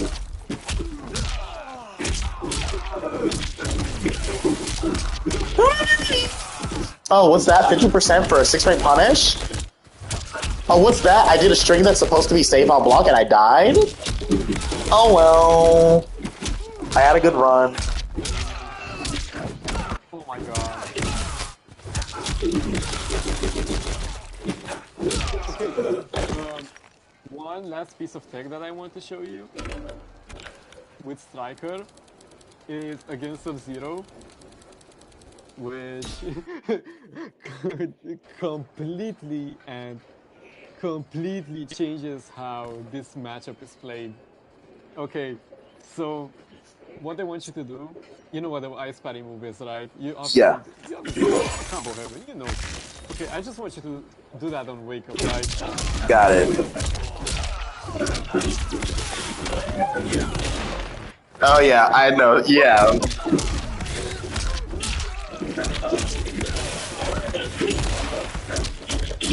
Lose it all. Then that's it.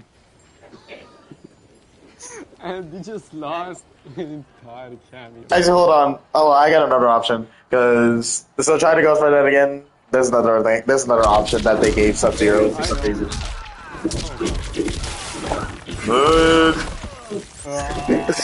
They gave him that. So yeah, this still sucks.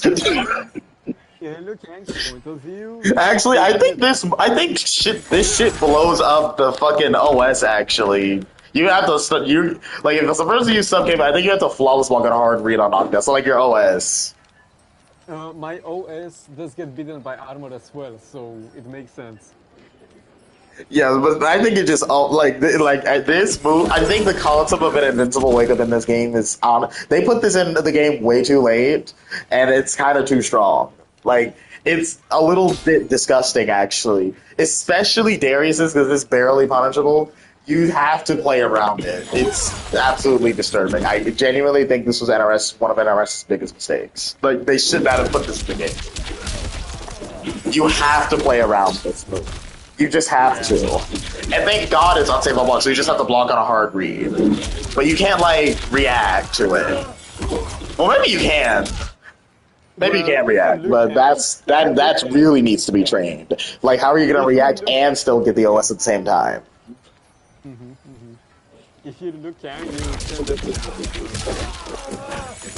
because you see, I could again bait the OS, then I just block or I just go forward. Now, don't get me wrong, the risk reward isn't necessarily in the defending player's favor, but the fact that they have an option this strong at all is what disturbs me.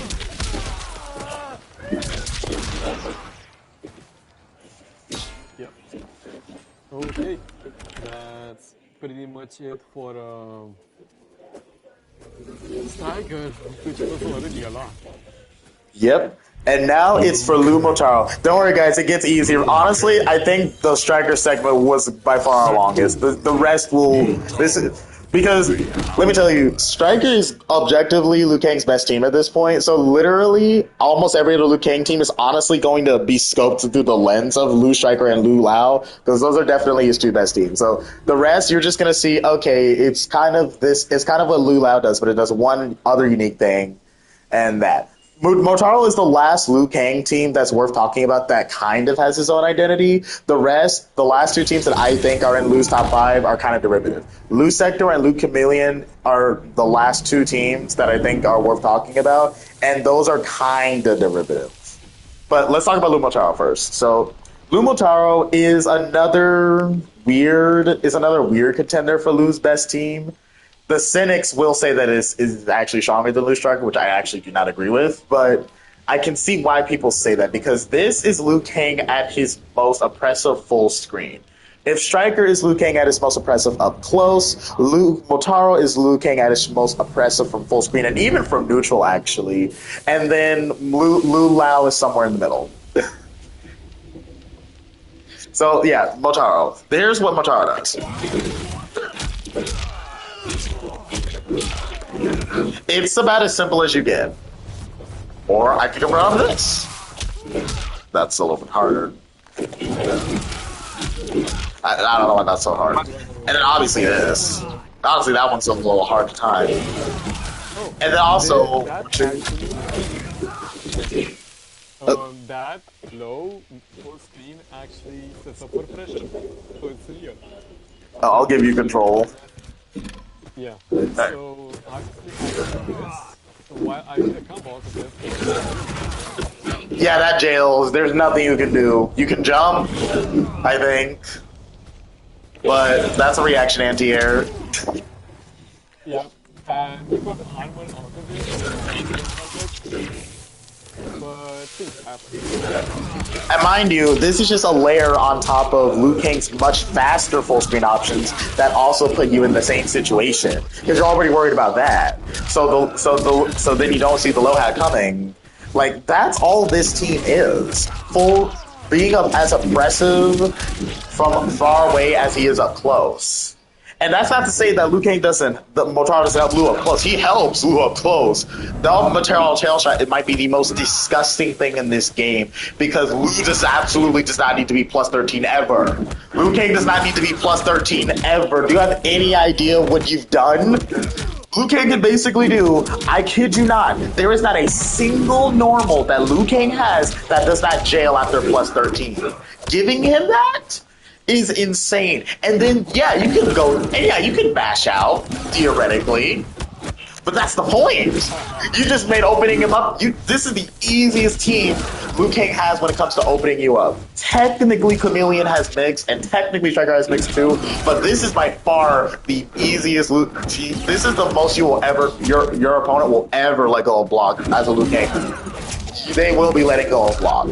Because it's plus 13, you can mash out, but Liu Kang has 1,000 jailing strings, everything sucks. And while this team isn't, like, ridiculously damaging, Liu Kang already is an above average damage dealing character by his damn self. He doesn't really need more damage.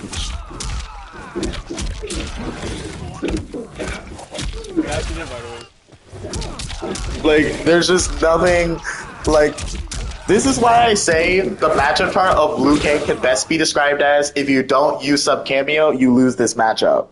That is the best way to describe the Liu Kang matchup chart. If you don't use sub Kameo, you lose this matchup. And that reputation comes from Motaro specifically. Because at least with Liu Lao and Liu Stryker, Liu Kang has the almost disadvantage, depending on how you spin it, of he actually has to approach you.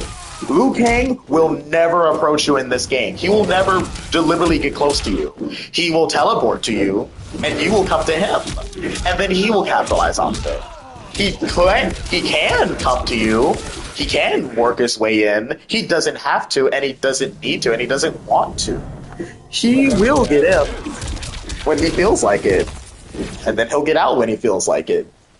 Liu Kang is in complete control of the entire match if you have to deal with his projectiles. If you have to deal with loose projectiles, Liu Kang is the most oppressive character in the entire game.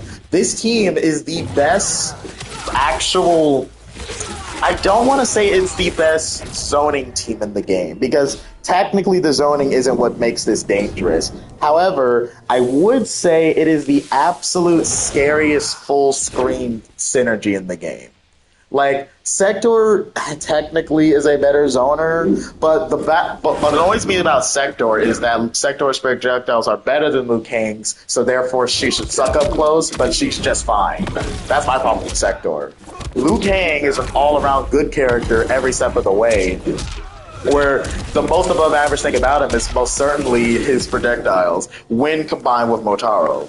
The full screen control is absolutely insane because there's so much hit stun and block stun. They compensate for this by making his shit hella minus on block, but if you remove that factor with Motaro's teleport rather than the teleportation that Lao has, what you have is a character that can do whatever he wants with zero consequences until he runs out of Kameo. And he's never going to run out of Kameo because Motaro has the second best recharge rate in the entire game. Which is only beaten by Chameleon, and just barely. There's nothing you can do. Like, what am I gonna do? What are you gonna do about that? That's like plus 30, and then you put full screen. What are you gonna do? What are you gonna do about this? Nothing. There's nothing you can do.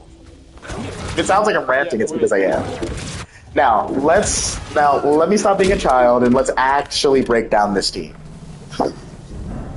Because I just did a whole lot of yapping while you were just showcasing it without explanation. So let's actually break this team down. So, Liu Motaro wants to do one thing, really. Control space. How does it control space? By doing this.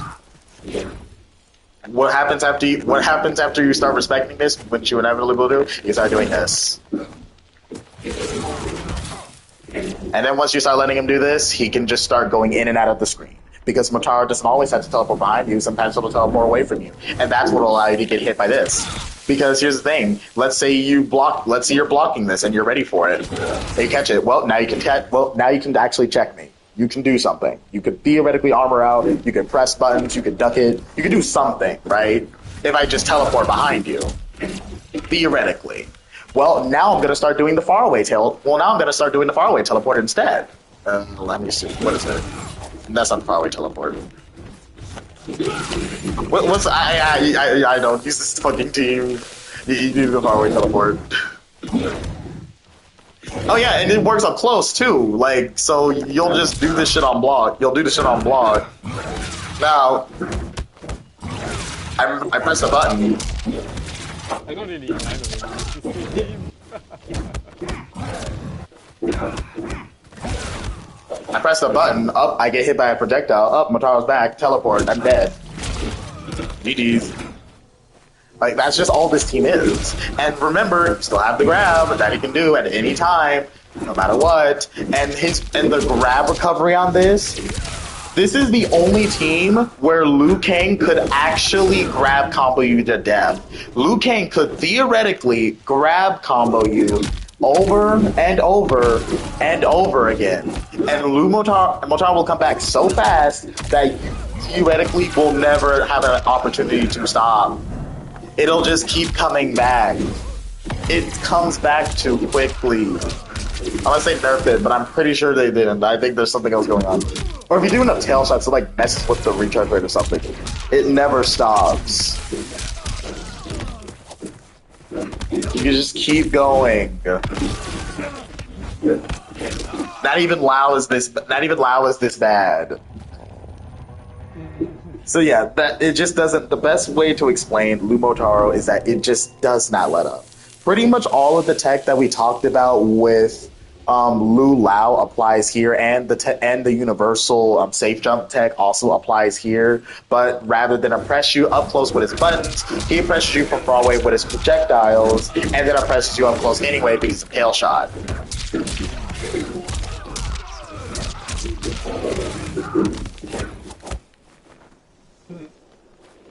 That is Liu Motaro. Like, I wish I was better at like breaking down the layers to this team, but this is definitely a kind of a what you see is what you get character. This is where people get the impression that Liu Kang is the absolute easiest character in the game, which I'm actually not. I don't think believe is true. But this is about as brain dead as Liu Kang can get. It's just throw a projectile and teleport behind the opponent, and then occasionally teleport on the opposite end of the full screen, throw a projectile because they tried to mash, and then teleport again and hit them for anywhere from 40 to 50%. That's just exactly how this team works. And then goes into safe jump and uses a plus 13 tail shot, which basically allows Liu Kang to do anything he wants. It doesn't have to be 4-4. It doesn't have to be 1-2. He can do 2-2. He can do 3-2. He can do that ugly ass forward 1-2 string. He could use his 4-1-4 string. He could do whatever he wants. It doesn't matter. Plus 13 means every normal that Liu Kang has will jail. It does not matter.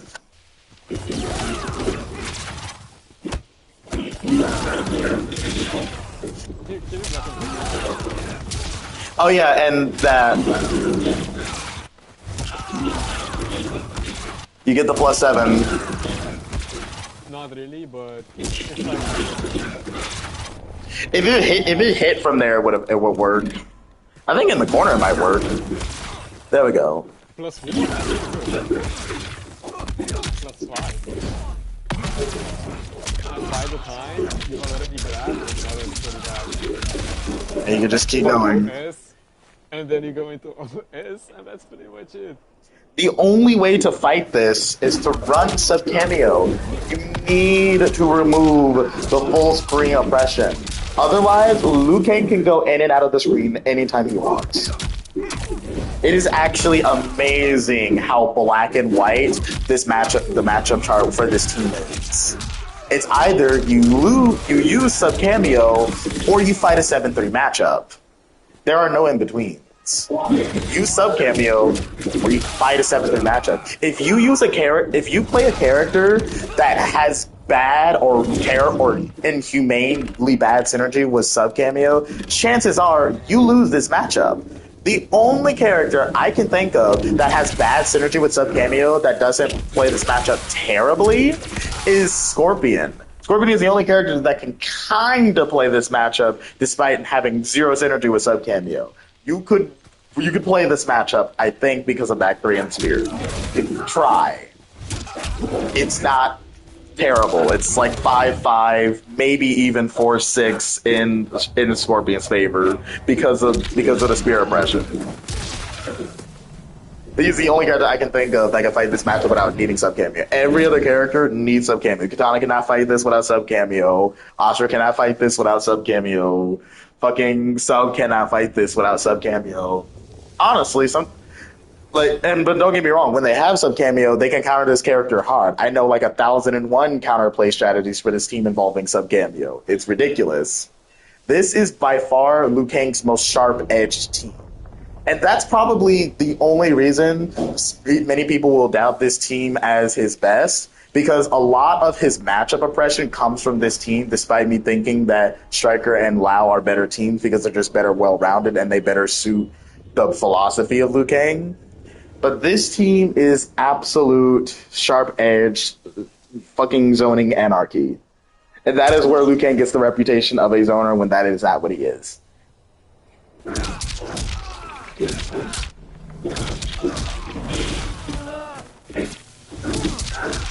Okay, let's talk about Sektor now before I lose my mind. Sektor is a far more simple team. Well, it's not a simple team at all, actually. So the best way to describe Sektor is like, what if you could do Stryker's forward grab pressure mid-screen?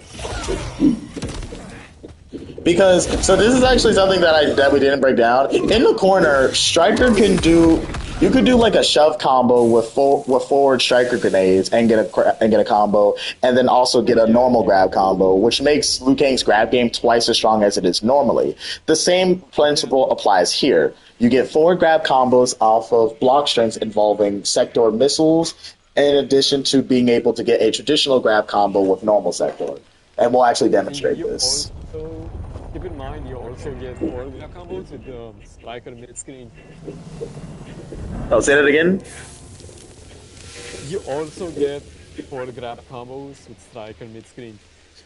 Oh, yeah. It's a little bit harder to time, though, and it can be telegraphed. But this is a lot harder to telegraph because you can often find the stagger option selects mid screen with Sektor. So let me see if I know. Let me see if I know what I mean. So like, this already combos.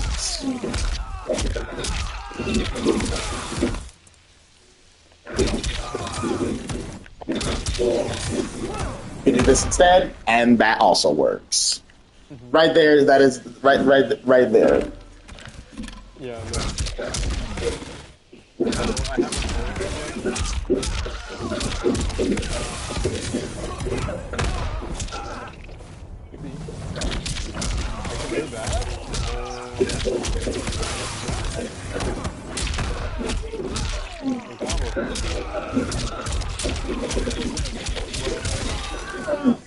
Look at that. You're getting punished.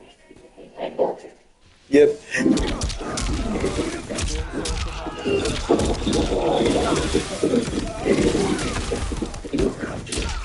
Can get a big combo with that. Yeah, it's pretty much. It's pretty much what Stryker is, just.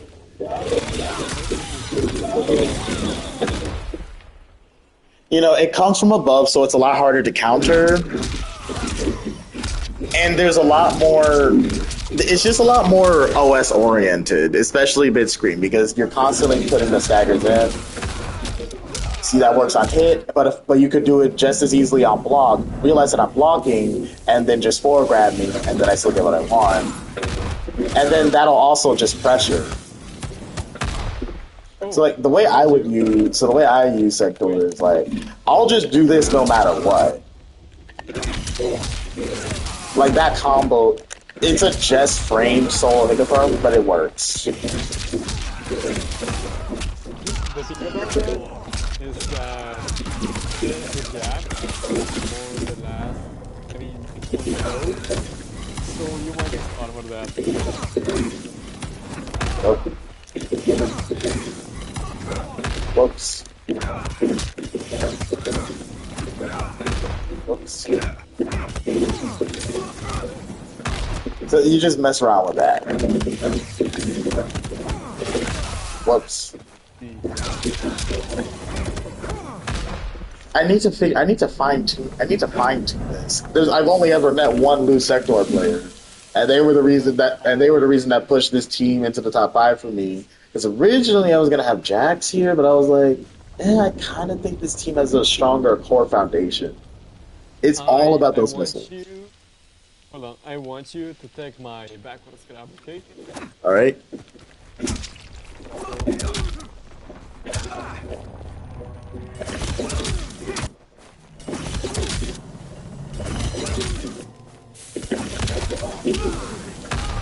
Oh yeah, that's like a thing. Oh, I didn't even get a chance to mention this. Liu Lao has like a better version of that. Well, I don't call it. I don't. Well, would you call that better? Lao kinda has a better version because he gets pressure, right? So he'll eventually get more damage, but this is like guaranteed damage, basically. Like this one gives you a combo, but the Lao version it literally turns. So it's reversed. So it's like. Lao kind of rewards you better for that type of thing. So like if I break the grab with Lao and then it forces me into the teleport animation anyway, and then it puts them in a guarantee and it puts me in a guaranteed safe jump. Yeah, that's why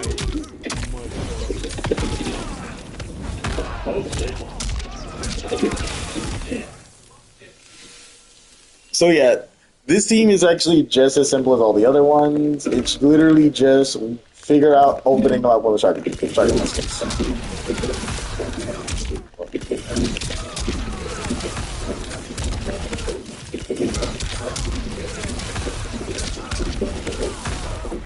Seriously.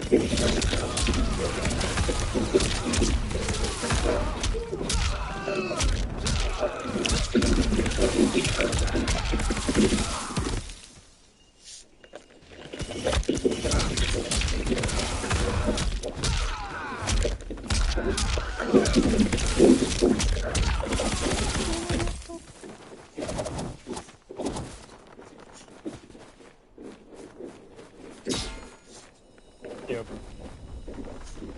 And I think that's pretty much it for Sektor, since there's not a lot of text in this limited Well, there's board. there's double missile, so like.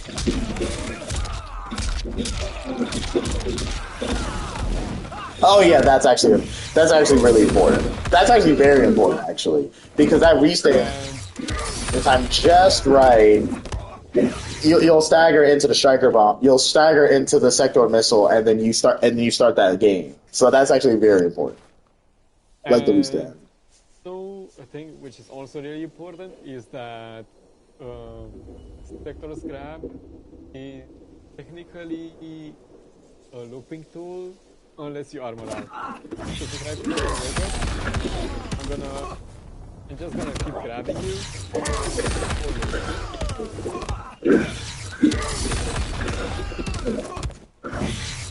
And, you know, this is Liu Kang we're talking about, so you're getting all the 4 grab loops in the universe until you finally decide to take it.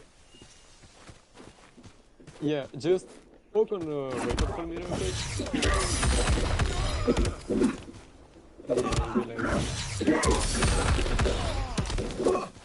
No, I just want you to poke. Oh.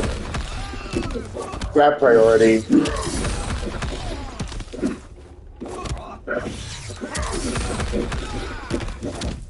Kind of grab priority. The grab priority is kind of hard to time, I can tell. Yeah, you got that one. And if there's any character, and if you're wondering why Liu Kang is capable of playing this way, allow me to remind you: armor breaking hit confirm, 6-frame jab, grab combo. This is why you can play this way. Liu Kang can and will forward grab you to death, and you actually have to take this seriously, because grab combo is 25%, or forward hit confirm into lose 45%, or literally just die. Like, you have to keep eating these forward grabs, and you will keep eating these forward grabs because it's the least damaging option. So you can't take it anymore, and then don't get me started on double missile. Double missile is the best neutral skip in the entire game. Like, Sektor is usually the cameo you slap on any low tier character that just can't play neutral, like Raiden for the longest time. Now is Liu Kang as hopeless as somebody like Raiden when it comes to playing full screen and neutral? Hell no. But it doesn't mean that it isn't convenient to be able to just rock double missile, do back forward 3, and be able to do whatever the heck you want afterwards.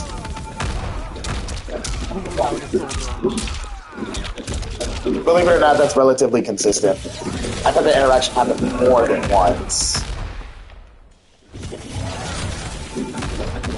I forgot to talk about the fact that countering zone. You can dash up and get that.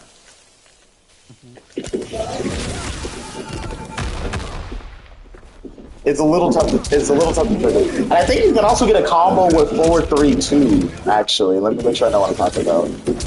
That's like a thing. Oh no. Unless it took it out. No. It's not like I've tried. It just restands. It just restands. Yeah, I mean, you know how characters active. Hold on, let me make this real. You do it on an Oki setup, so it'll be something like. It's like a reset, you know, that happens. I mean, this is pretty close on block.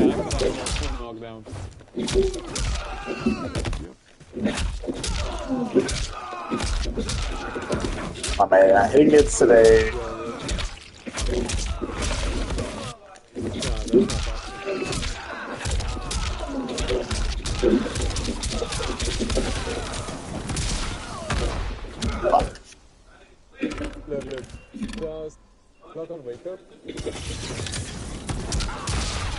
Oh, okay. But yeah, so I guess the setup that you would actually go for is something like this. See, I thought you were gonna block that, so the idea was like, okay, so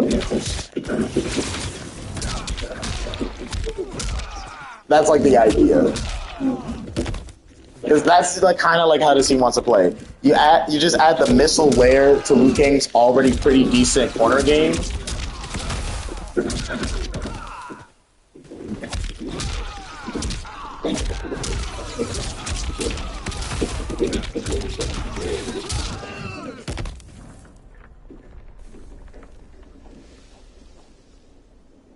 Wait, did voice chat glitch out again?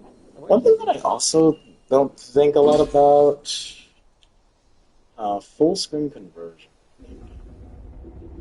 No.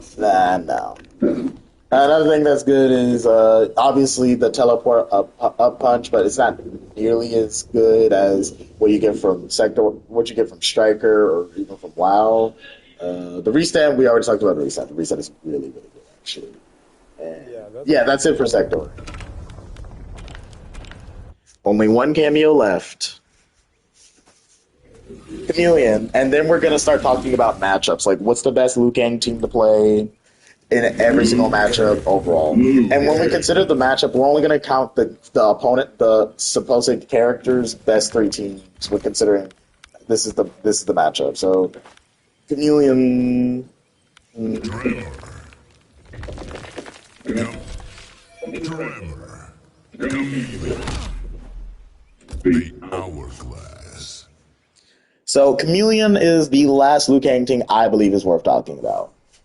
Chameleon is just a hyperallergenic monster. So hold on.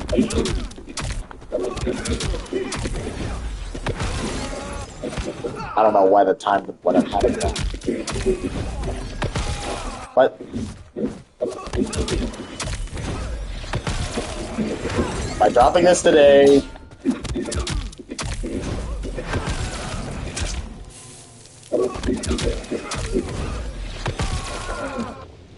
This keeps happening. Why is this such a random? Okay, so I want to clear up a myth real quick. A lot of people say, well, Liu Kang is terrible because you can't control when you get a grab combo. Yes, you can. Totally control when you get a command grab. Just spin both. You can afford to spin both. Chameleon has no recharge rate. You want to do the bag thing as fast as possible so this time. You can get a grab combo whenever you want. Let me make that very clear to everybody before we even talk about this team.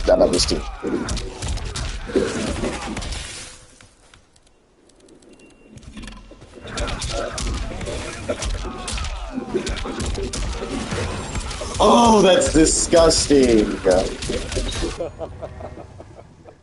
So yeah, Liu Kang Chameleon is literally just a beast. It's the only team in Liu Kang's arsenal that has mix-ups that I would actually take seriously. And it also has some elements of Motaro. It's a jack of all trades team. True and true. It has a little bit of everything that you've seen from the last four teams with the exception of Sektor. So, actually, no. I would even say even Sektor. So, Jade is easily the Sektor. Is easily your Sektor here. Well, it's a little bit of your Sektor, a little bit of your Motaro. I say Sektor because full screen presence, just kind of like what Double Missile does for you. That's obviously similar to Motaro. You get a plus on block, just hit confirmable thing.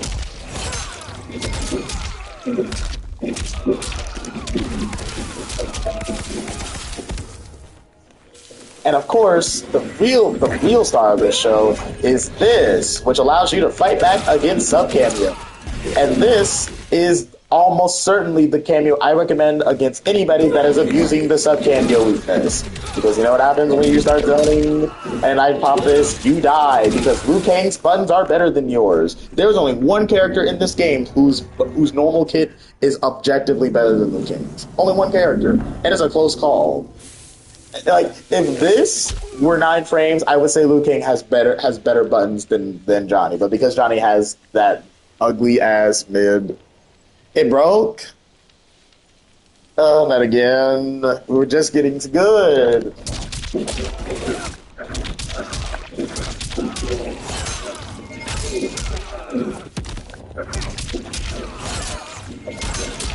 But yeah, this is essentially the reason I almost always recommend Chameleon for anybody that's struggling with my opponent keeps counter zoning. I need my projectiles. You need to become projectile immune yourself and play a good old fashioned button scheme. Except you have a 10-frame mid, a 6-frame jab, an armor breaking 12-frame mid, some really disgusting block strings, and everything else in the diaphragm. You are a better up-close character than 90% of the cast. So if you are both immune to projectiles and that's no longer a factor, chances are you now have the advantage. Combine that with this ugly thing, and you have yourselves a matrix for a very dangerous team. Honestly, Liu Chameleon is worth learning with just the Jade tool, but then we get into Katana. Now, Katana offers Liu Kang some more Motaro-coded things.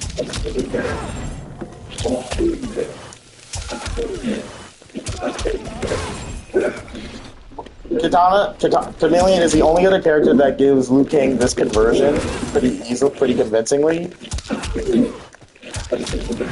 Supposedly, Wild Kameo can do this as well, but it doesn't look as good.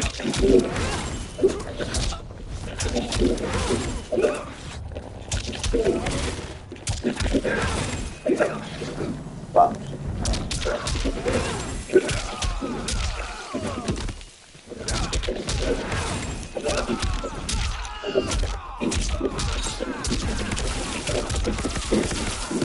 So that's already a very dangerous game, but from full screen, it gets even worse. From full screen, this is probably the best application of this. There are plenty of teams that give Liu Kang access to this, but Chameleon is probably the most dangerous because you get to Liu Kang as so fast that you basically... I don't think the opponent can up-block this. They have to deal with it. And it also combos without you having to do anything. You don't actually have to press anything, and it'll still work. You can just sit there. This also reduces the damage scaling of the conversion even more than normal. And it just makes his full screen game almost as strong as Motaro's, because like I said, you have to deal with this. And this is also the part of him that gets the grab combo. You also get a full screen version, obviously. So everything is all good in the hood.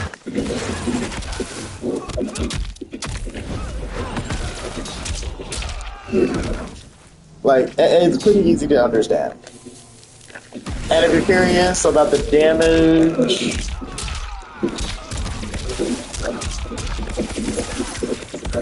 I don't know if I'm going to be able to do anything with that right now. The damage is high. Trust me, once that combo that comes out, you'll see that the routing can be quite high. The combo dropped that they were already losing half their life. I feel like there's more stuff to talk about with Liu Chameleon. Shikanda already showed you some of the tech. Let me see if I can recreate it.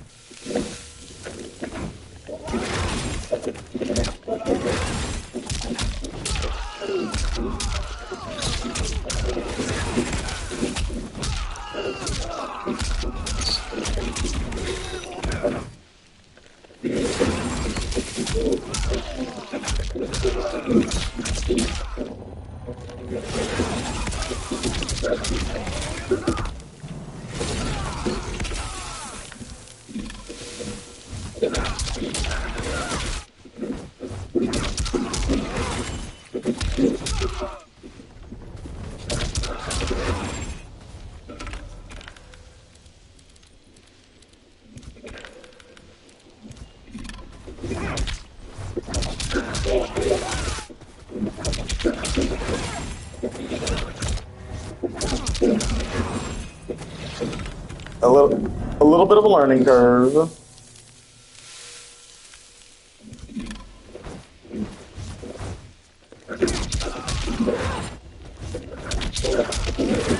It's easier than you're making it. Ran out of time. Honestly, if this takes so long to happen, you could probably start off with Jade and be able to get this.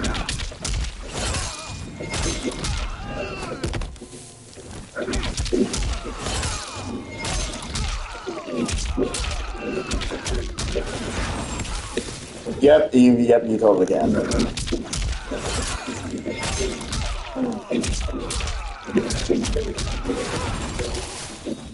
I think I need to hit the jump in.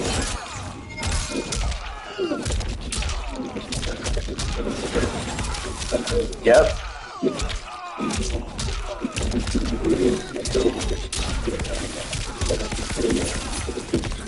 So that was not optimal at all. I was kind of just freestyling, but look at that situation. It's very dangerous. And it's on Oki, so let's say they delay their wake up. This is a fucking practice mode. Hopefully he just delays his wake up. Like, I should still get a favorable situation. It doesn't actually fucking matter, I guess. I forgot because that low fireball, it goes full screen, so it's like really active. As long as I don't fuck it up.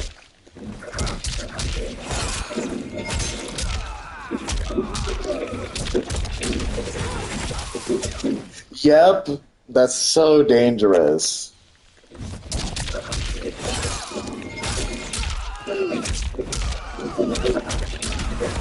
Fuck.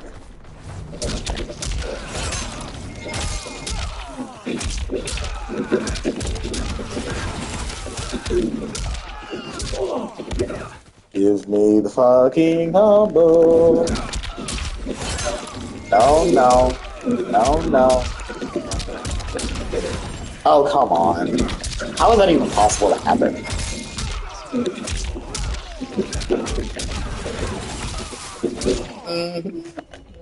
I'm gonna get it eventually, guys. I was just shown this tag. There we go.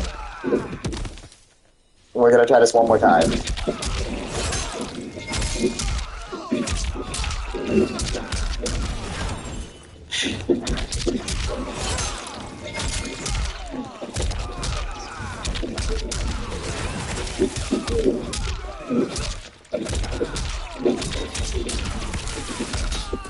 You know what? Close enough. You lose 55%. Okay, so now we can get to Melina, which is the last layer of this. So Melina is a very simple tool. Mix.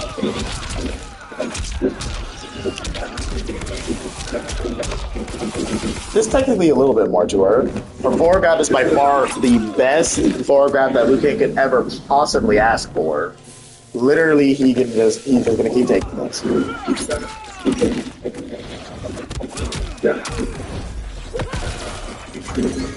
Oh, I forgot. I don't know how to do the reverse thing. There's like an input that you can do to make Chameleon reverse like the order. And once you figure out how to do that, you could basically turn this forward grab into like a throw loop situation. So you could dash out, grab, force it to go back into reverse, and then get a grab combo, and then you just start the madness all over again. Hold on, let me find the input for that. What is that? Change disguise, broken mirror, so it's back up. No, wait, that's not it. Alternate disguise is down. There we go.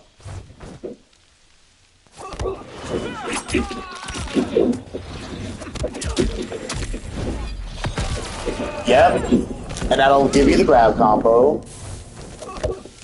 And you can just loop it indefinitely, actually. So it's better in the corner, I believe.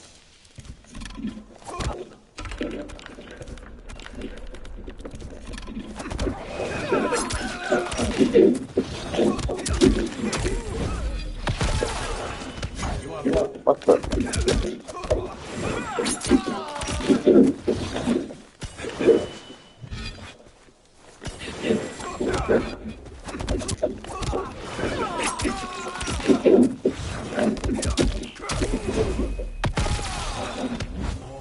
It's a little hard to time.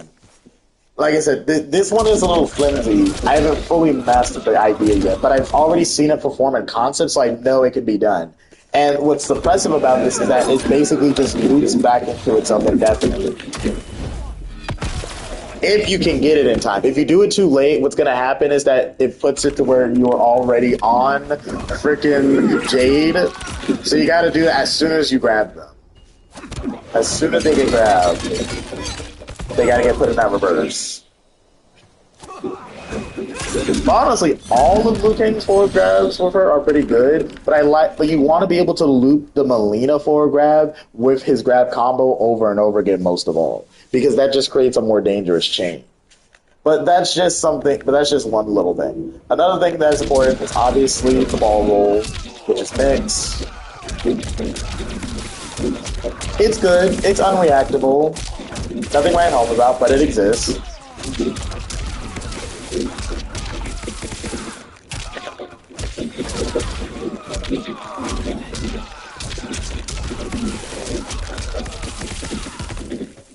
Let's see. And obviously, this makes it a lot harder for the opponent to jump on you, and you can even tie that into your conversion. So they caught you jumping.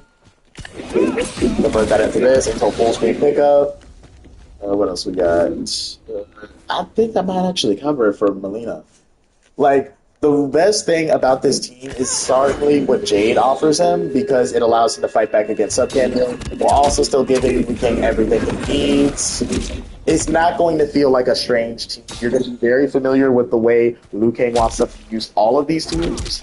I'd say the biggest learning curve is just understanding how to get your grab combo whenever you want, because you need to learn how to use those chain teleports. But once you master those mirror jade things and learn how to get a grab combo whenever you need to get a grab combo, that's when you basically have a top 5 Liu Kang team. This is definitely a team that I think is recommended if you're struggling in the Sub-Zero matchup. Outside of that, though, I don't really see a reason to play it, and certainly not over other teams. It can be a point team, but I believe its identity is an anchor. It's a team that... No, not an anchor. This is Liu Kang's counter team. I take that out. That is a counter team. You run this because you're getting sub-cameo. This is the team that you run in response. Because it allows you to open them up with mix. You can now equip Jade, and now you guys can both play the same game while also still having a game plan that is very familiar. Like, if you main Liu Motaro or Liu Lao, it's gonna be very easy for you to pick up Liu Chameleon. It's not that different. Especially if you are partial to Liu Lao. It's gonna feel almost identical, actually, in my opinion. And let's see. So I think we've covered everything. So Shikana, I want you to leave and invite me to another one, because now I need to hear you speak again, because now we're going to talk about matchups, which is the last piece.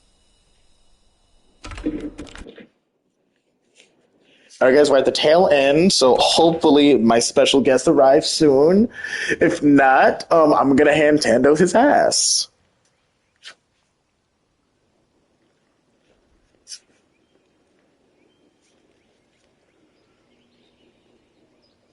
The last thing to discuss is the matchups that Liu Kang encounters and how he wants to fight them all.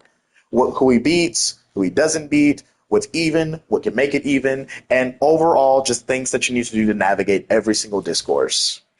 Shikanda will be taking the lead on this because he is the actual specialist that plays his character. I am not. I will simply be the person that assumes the role of the matchup in question.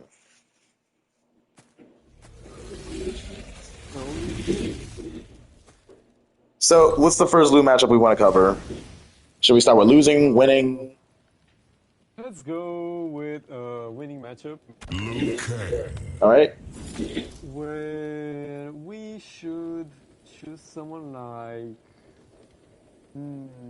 let me think. This is actually a good question. I would say... Raiden. Raiden. All right, got it. Raiden. Now, obviously, the teams I run are different, so we'll be fair and use something that you would actually see. Stryker. Wuxi Academy. So this is where our series coins determine the final verdict, because we determine exactly how Liu Kang wins, doesn't win, counters and deciphers every single matchup, and determine this is how you fight Raiden. So let's start it. Raiden is a very simple character. That's a lie. But he is a mix-up character. He wants to get in your face, put you into a reset situation, mix you, open you up with the mix, and do high damage.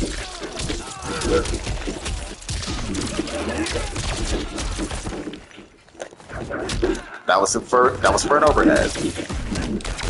Whoops. That was for a low at the same time. Like, I timed the striker grenades I timed striker machine gun at the exact same time. It was 50 either way.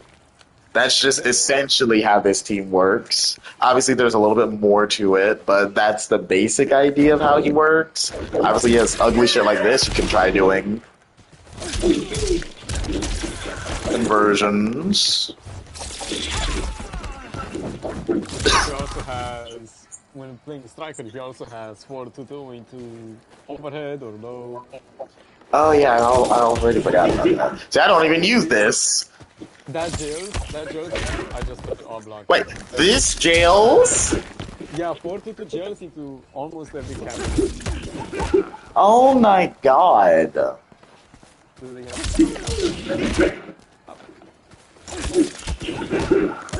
So you have to take this. Do you have any idea how dangerous this is with this move? There's nothing you can do. Oh, you died? Alright, but now that we have a good understanding of what Raiden wants to do to you, let's break down this matchup. So you have decided that Liu wins this matchup. I'm not gonna lie to you, I find that hard to believe. Considering our first fight. So, considering Raiden has always had a struggle, I've also played Raiden, so I know what Raiden struggles with. Raiden can get out range pretty easily, even though he has some really good tools. Now he has the poke punish, as well as the overhead buff, which makes it do 10% damage, which is amazing. But realistically, it's just that spacing out Raiden is the easiest thing you can do with Liu Kang, because Liu Kang is a good zoner, he can space well, can chip out, he can eventually pressure into a setup where Raiden could armor, but I don't know, there's like so many situations where Raiden can basically not break Liu Kang's pressure. For example, I have this right here, 4-2-2. I mean just 10-2. Okay, I just want you to block. Oh, got it. So you know how this thing works, it's just 2-2 and +3, and then it ends with this. Obviously, everybody's trying to mash afterwards, right? But yep. That's... like this, if I keep doing something like that, yep. eventually somebody's gonna think like, yeah, I should armor through that. Let me show you what happens if you armor through that. Okay, I don't know why that happened, but it might be a problem. No, I think it's situation. Okay, I don't know why, but I knew that. Do I go past Liu Kang or something? Do I like fly past him or something? No, he doesn't fly over him, but I get to block within time. I'm sorry, what now? Yeah, so try. I don't know why. Okay, I see. Oh, that's not okay. So let's do this again. That's death.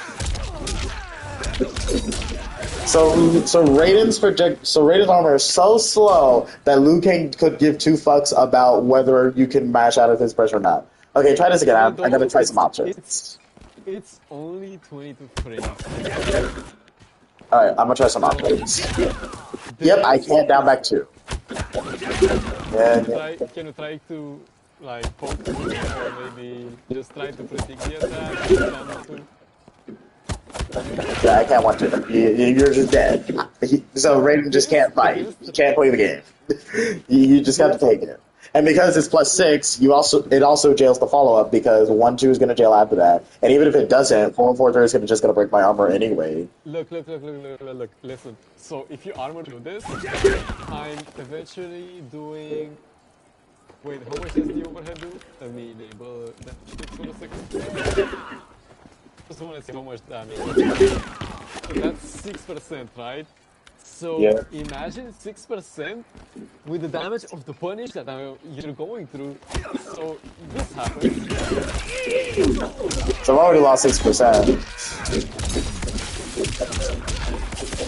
So that was really a 48% loss. I lost half my life for that. Yeah, I'm pretty sure this also works after 4-4. I'm not sure. Yeah. Yep.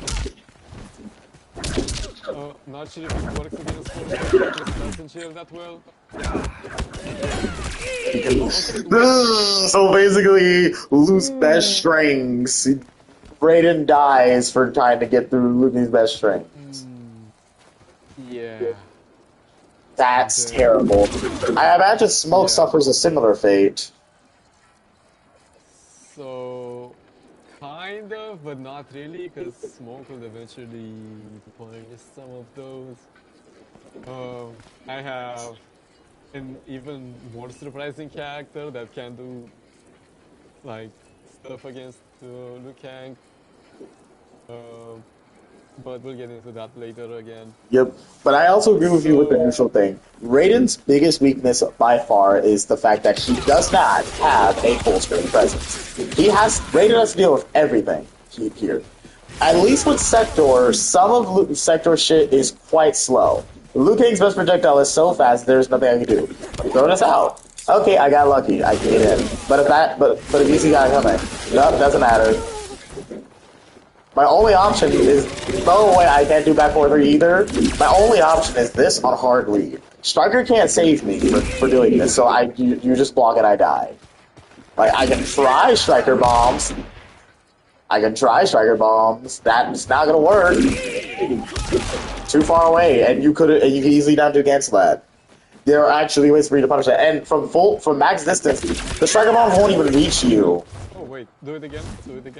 It's like from max distance and then it'll land. Stryker bombs will not reach. I thought I got a trade of that because that would have been crazy. But like it's in your favor. You just win. So like, and I could try something like this. Go through. It's not going anywhere near you. So I would have to do like the 4 Stryker bombs, and it could maybe touch you. But realistically, it just doesn't work. Yeah. I could try teleport into Stryker bombs, but that's not really gonna work either because by the time the Stryker bombs reach you, you've 1-2-1'd and gotten out of the way. You're gonna get out of the way by the time the Stryker bombs reach you. You have all the time in the world. That's a 1-2 into back 4-3. It's never gonna reach you in time. Or 1-2 into a back 4-4. Nothing works. Raiden can't get in, and he can't fight back. Yeah, okay. Let's say we're in a scenario where Raiden wants to switch his Kameo because he might suck. So I have a Kameo that can kind of help. Do Jax. Jax. Oh, this might blow it up. Yeah, let me just do Jax. No, I'm gonna make this even crazier. Because we already know what Jax is doing, right? So the problem with Raiden Jax is that you want to throw this projectile first before you try this. And even then, it still doesn't work. And if you just call Jax randomly, he's going to catch a stray. So you already have to be able to throw this out first. We've already established that Raiden doesn't even have the chance to throw this out. He doesn't have the chance. It's too slow. It's gonna lose the trade. Like it's not like you're gonna win that interaction. So it doesn't even matter. If it trades, I can't call Jackson time. And even if I do call Jackson time, chances are he's just going to get hit anyway. So, like, this is already an impossible situation. But let's say I am able to get this off and then immediately do this. I could technically get in, right? But not really. Because you avoid this shit. Yeah, exactly. Yeah, that's why it's so bad. So, like, your second best option is already gone. Yeah, this used to be the best option to deal with not being able to get in, but I now have a better one. Well, the best option is technically still Sektor, but this is a close second. This is Raiden Goro. You have to deal with this. Yeah. Oh, throw a projectile. I armored. You have to deal with this. Right, I see. You can duck this and hit Goro, but here's what happens if you try to do that. Hold on, let me see if I can. If I time it just right, if I time it perfectly, you're gonna get Goro grab. Yep. And you're gonna lose 40%. In fact, I can do it off of this too. It might whiff because you're blocking, but who knows? If you block now, if you block high, I'm gonna do this instead. And now I get a match. I get a free match. But if you block low, but also I'm probably not gonna know. I'm not gonna react to which way you block. I'm just gonna pick one. And most of the time I won't pick one at all because this is already good enough. Because even if I hit you, Goro's recharge rate is still not amazing, but it's better than what it used to be. I can afford to spend a Goro.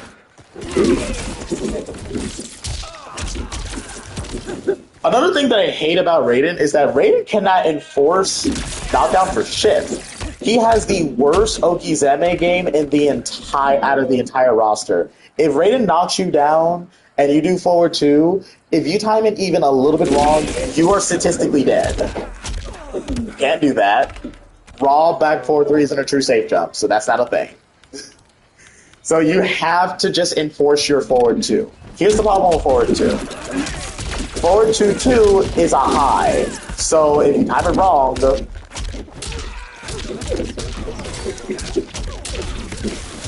I'm willing to bet I know a little bit more about Raiden than you.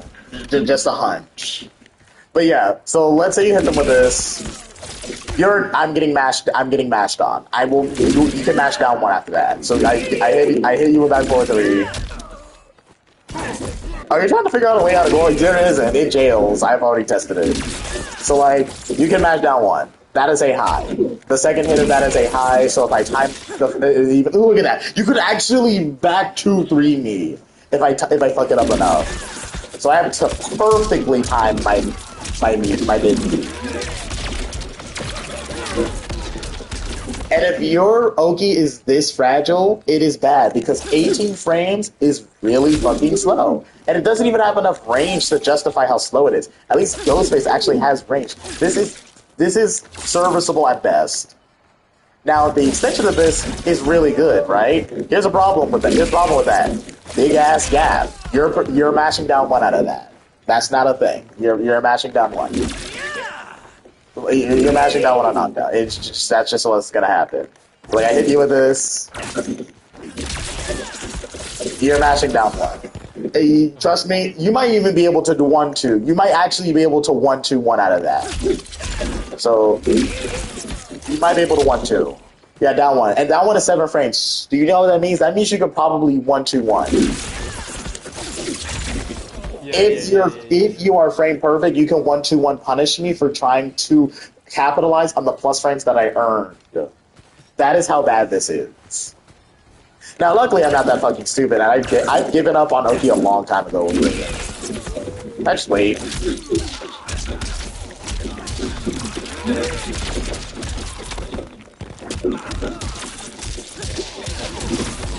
But this is the Raiden segment. So yeah, this is a team that kind of helps because this is real. You have to deal with that. I have yet to find a character that can just not deal with this because Roar also kind of anti-is, like trying to jump. Well, on a hard read.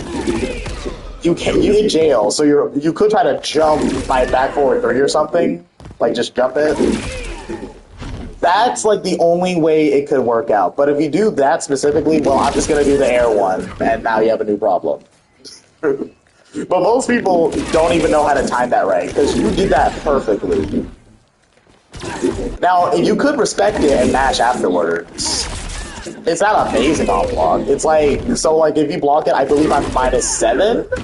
Oh, shit! Oh, that's so much worse. That is actually disgusting. It's -2 on jail. Do you have any idea how broken that is? And look at the distance. If you do anything, you're getting fucked. Oh my god. This might actually be disgusting. Oh, you try to flawless block it.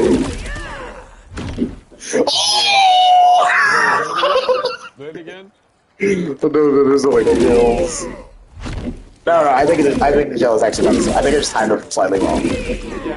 Yeah, but don't time it perfect. It's not bad.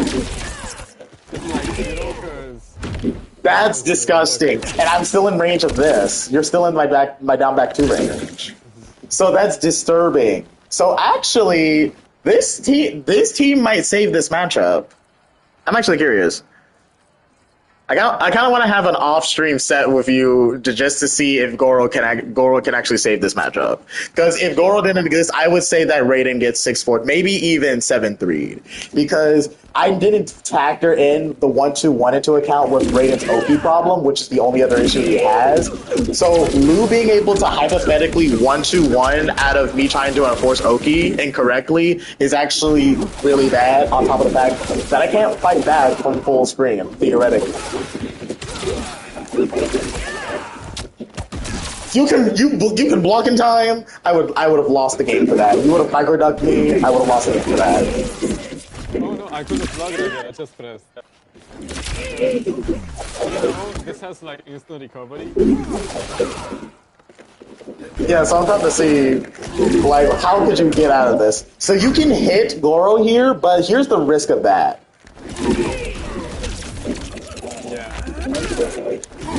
If you hit Goro here, you're gonna die. In fact, I can make it worse. With the distance I have, if you hit Goro, that's the freest back forward 2 of my life. If you hit, and if I time it perfectly, in a perfect world, Goro will be right behind you and you actually can't hit it. But if I hit it from max distance, you can hit Goro. So from max distance, so the max damage back forward 3 foot reach, you can hit Goro. And if you do, you're gonna die. The risk is not in, the reward is not in your favor. If you hit Goro, chances are you're gonna die. Oh, and if you get hit, I am like plus 15 at least. You have to block whatever the fuck I do. You have to eat this match. So, yeah, Goro might save this matchup. I genuinely think this is Raiden's best team now. Like, quick side tangent. Like, I have an overhead combo. I messed it up.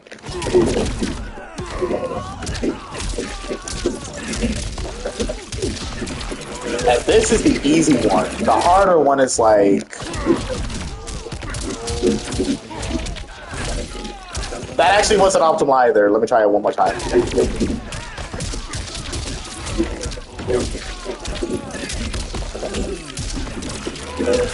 Not quite as much damage as what you get with Stryker, but close enough for just 1 bar. And then the low, you're still gonna break 50. Whoops. So with the low, you're still gonna break 50.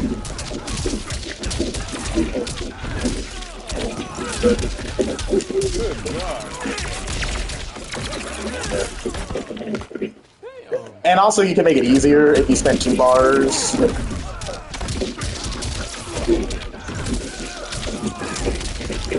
This is probably where you're more likely gonna get into a match. But that's still worth it if you ask me.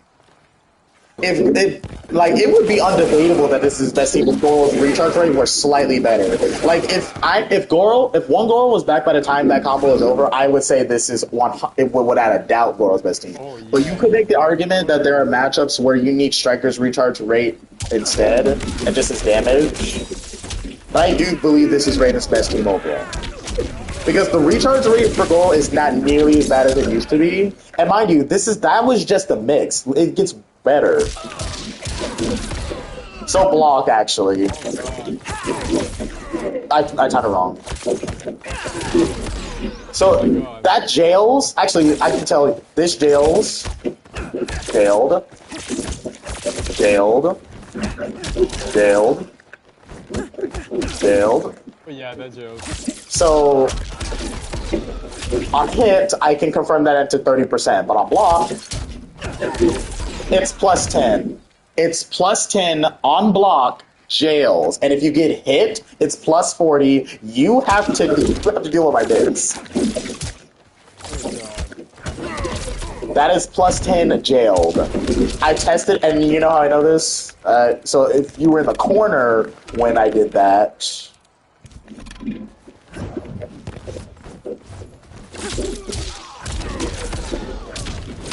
Oh, if you were blocking, like it's plus 10. I tested it 100%. Like you could, if you can take my word for it, we don't need to go that far.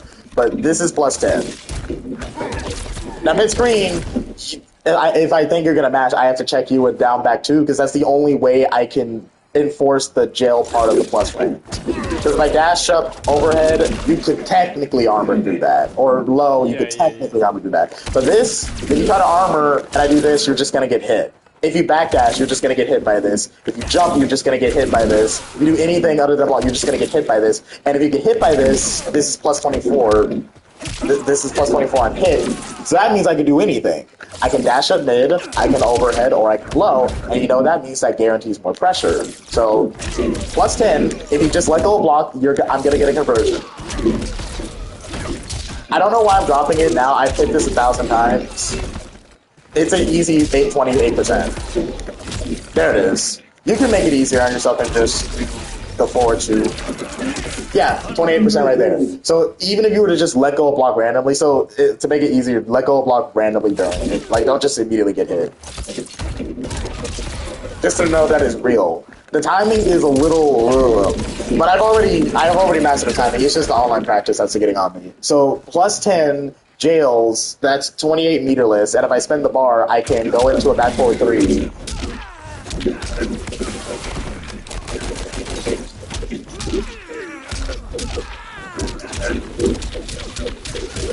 Oh, and also... well, hold on. Oh, God. That's plus, what, 16? I think that's like plus 16, plus 17. There's a gap, but it's plus 16. And that's also a mix-up. So that's a plus 16 on block launcher, and then I have the overhead. It's a bad overhead, but remember, you're already worried about his Raiden's real mix, so this is just going to catch you off guard. And you can get 40% if you get it perfectly. This is the easy thing you can do. So you just want to dash up, forward, 3 forward, for easy damage. This is... for the optimal, you can get the 3-4 and actually get 40% there. I think I hit it. And what's more, you get a poke punish without having to spend all your Kameo. So you only have to spend half a Kameo for your poke punish. It's hard, but it can be done. I've hit it a few times already in a real match. Like, this is my main team now.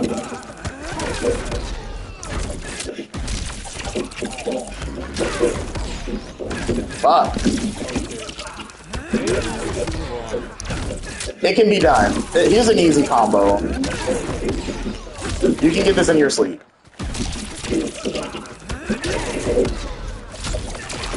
This can be done in your sleep, but you can get the optimal and get 38% for a poke punish. And obviously, most of the time, I will probably spin both if I just don't feel like doing the execution right now.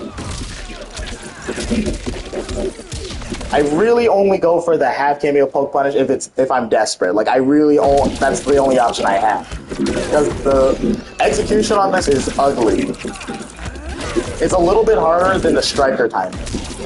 If you're cornered and you do this, it's easy because there's no distance, but you have to like micro dash into the forward 3 from max distance. And you can't call it out too early. So right here, this was perfect, almost. Fuck. That's like the biggest honor. Once you do that, everything else comes easily. Well, also, learning how to do this is pretty hard. I've actually never done this version of the overhead combo in a real match. I always go for this one. It's a little bit more lenient. Both of it is done post-hit, so it's real in terms of like being able to apply it, but there's a lot less leniency. This basically has to be inputted at the same time. So imagine doing that in the heat of battle. This, you actually have time to react to the fact that they got hit. You have like half a frame to know that they got hit by the overhead and confirm it into the combo. So this is me assuming that you're gonna get hit. This is me confirming it. So, oh, that's another thing. So let's say you block it. If you hit confirm and you block if I hit confirm properly and you block the overhead, I cannot call the rest of it, and I can just call Goro, so block. So like block the overhead. Yeah, block the overhead. If I might hit confirm at some point, that is real. That is the actual plus frames. So I can literally just have call Goro and just let that rock, and it jails. Well, kind of. You could technically armor through it in this situation, but there's a way to make it jail. Like that jailed. So the jail plus frames is plus 12. The version you got is a hit confirm version that's plus 18. So it could technically be armored through, but chances are niggas are not doing that. They're just not gonna do that. So it's a little fake. So you really just want to be good at not calling Goro at all, which is going to be harder to do. But it's easy to just only half call Goro and go for the plus frames. But then you have the problem with that. So once you learn how to hit from the overhead, you pretty much so you got to learn how to hit from the overhead, and you got to learn how to get that half cameo poke punish. And those are all the actual learning curves to mastering this team. I can get the half cameo poke punish half the time. No, not half the time. 2/3 of the time. I cannot hit from the overhead at all. Every single time I go for the overhead combo, I'm assuming you're going to get hit. But that is definitely Raiden's best team if you ask me. Sorry for the side tangent. I was having fun.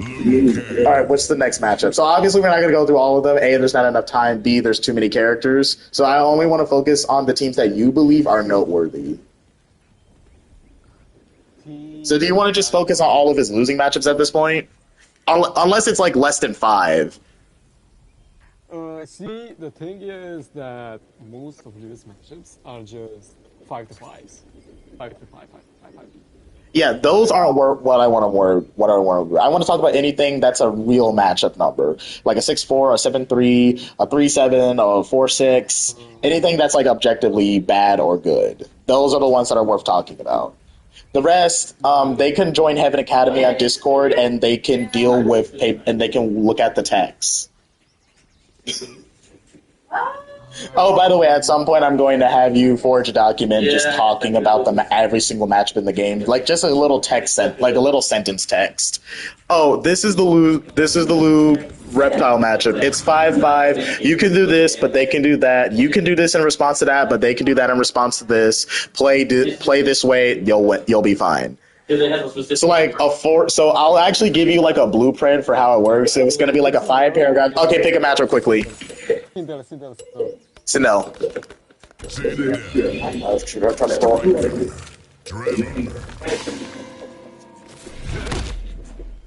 Okay, so let's get into it real quick. Outstanding. I mean,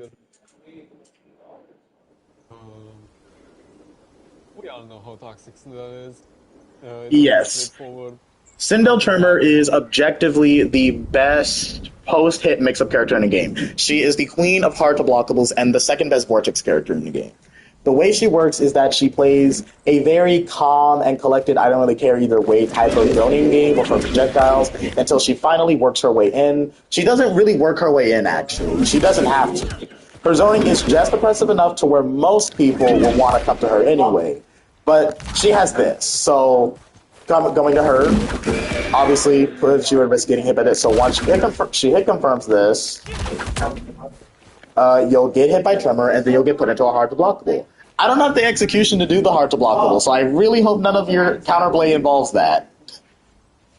I can kind of do the hard-to-blockable, but it's not correct. It's not the way I haven't mastered the timing yet. I really need to find a Sindel specialist. Actually, probably going to end up doing tryouts. Just hey, first Sindel player that can beat me in a set, you can be the Sindel specialist. Anyways, let's discuss the matchup. Yes, more of a losing matchup to Liu Kang. Oh, Yeah. So yeah, I just want to cover one losing matchup and one fight. I beat all y'all at NK. no, Okay, you so can't. we all know 4-1 or 4-2. I can't remember the the multiple head hits. Oh, it's 4-1. Yeah, yeah, that one fucks me up so hard. So it's literally the only thing you have to do to kill the Kang in order to actually, I don't know, do whatever you want. Yeah, so basically, usually Liu Kang will just run Lao or something to just counter this, but because this is not a projectile, Chameleon really can't help you here. And honestly, the issue with this matchup probably isn't the zoning, because her zoning isn't terrible, but I would say Liu Kang's projectiles are better than every way. So it's definitely mostly just this and her movement. See, the thing is, when it comes to losing matchups, it depends a lot on the player's skill, right? Because let's say that I can fight against Cyrax. Cyrax realistically is a 5-5, but depends on the skills of both players. Because one could just react to something different. The best way to describe the Liu Kang Cyrex matchup, in my theory, is probably a game of reverse hot potato. Liu Kang has better buttons than Cyrex, and due to the nerf to Cyrex's back 401, you could theoretically just zone Cyrex out. But if Cyrex does touch you, you probably just lost the game. Yeah, see, compared to Sindel, Cyrax has a lot of -7 strings. She has some niche gaps, and Liu Kang's armor obviously flies, so it's like a big win. But at the same time, Cyrax is so good in general that she just wins by playing the game, not by having any special. Sindel's biggest, I think Sindel's biggest advantage against Liu Kang is most certainly this, and what it leads to. If Sindel's archetype were anything else than what it is, I don't think this will be a losing matchup. But the fact that this can just now sequence into endless mix that Liu Kang just does not have the tools to deal with any of his 5 teams is probably what makes this so ugly. If any of Liu's 5 best teams had an invincible wake up, this could be tolerable. But he doesn't, and his armor is not very good in terms of attack speed, which means Cinderella's having her way with him. That's gonna be the confirm. Like, it's just not gonna end well. And then once you break away, and if you're forced to break and you have no meter, now Cinderella actually can probably zone you out now. But you kind of need your enhanced shit. So the thing is that I might want to use meter so I can zone her out, but then if I don't have my meter, I can't break her mix. Yep. Like, mix just kills me. Look, so I'm not sure. Grab combo. He does, but most people will never go for it.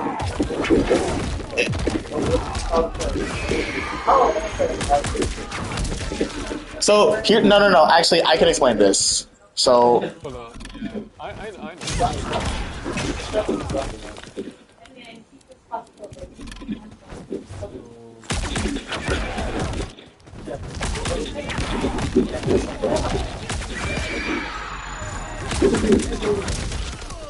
So the only time I would ever think Sindel would go for a grab combo is after she does that move. Because with that move, after a grab combo, Tremor will come back so fast that if she has 2 bars of meter, she can prolong the grab combo into a hard to blockable. Hell, some Sindel players will do something like this.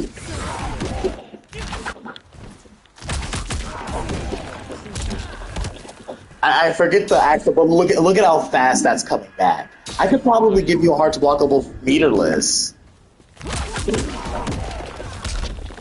Hold on. I keep on forgetting the routing.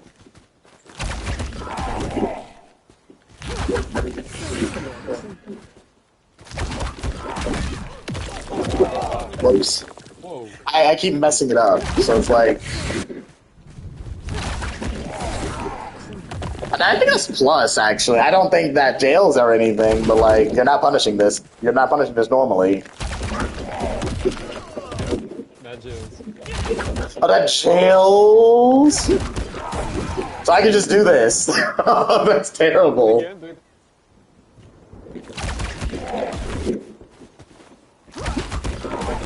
Yeah, that jails. And I would be able to block in time, you would die for that. You'd hit Tremor, but you die for it.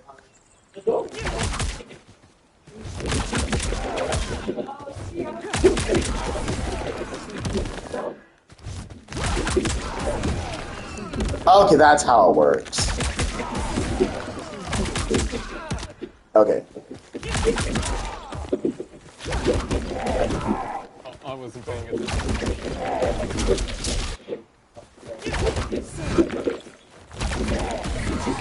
Oh my god, they could Like, and he just comes back in seconds. It's terrible. Like, Sindel being able to do that drastically changes her cameo's energy and what teams can even work for her. Like, thank God Sindel isn't really a pressure type character because her and Goro would be a match made in hell. Imagine Goro with Chameleon's recharge rate. That's what Sindel could do. Like, thank God Goro doesn't really do anything for her. Well, I wouldn't say he doesn't do anything, but Tremor's better. So yeah, if Sindel hits you with this, which she will, you lose. And she puts you in a situation where it either starts spending your immunity, you can zone her out, and then if I do end up she hits you anyway, you definitely lost. Or not zone back at all and suddenly have to deal with all this nonsense, on top of not trying to get hit. It's a lose-lose situation where you just have to be comfortable with being uncomfortable, which definitely would cement it as a 6-4.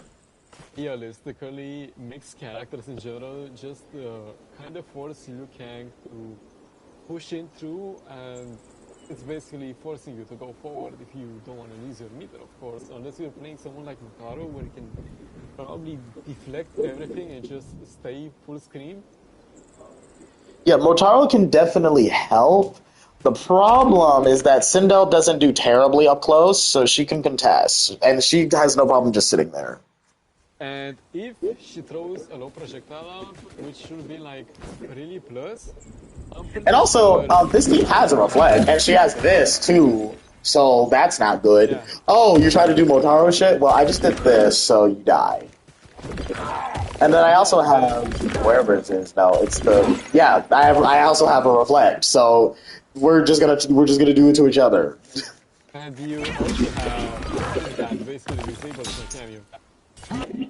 Hold on, so let me see if I can. No, I'm saying you have a show that disables my cameo. Oh yeah, how long is Motaro gone when he gets hit? Oh so that's good, right? Yeah, that's probably the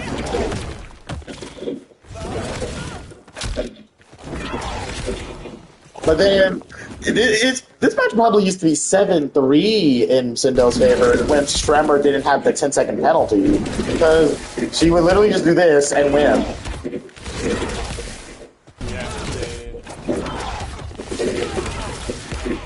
Yeah, she would just win the interaction. If the teleport went through, she's gonna mash.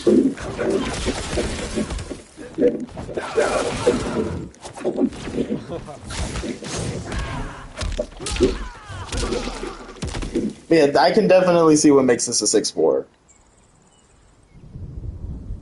Yeah. So it's pretty self-explanatory on its own.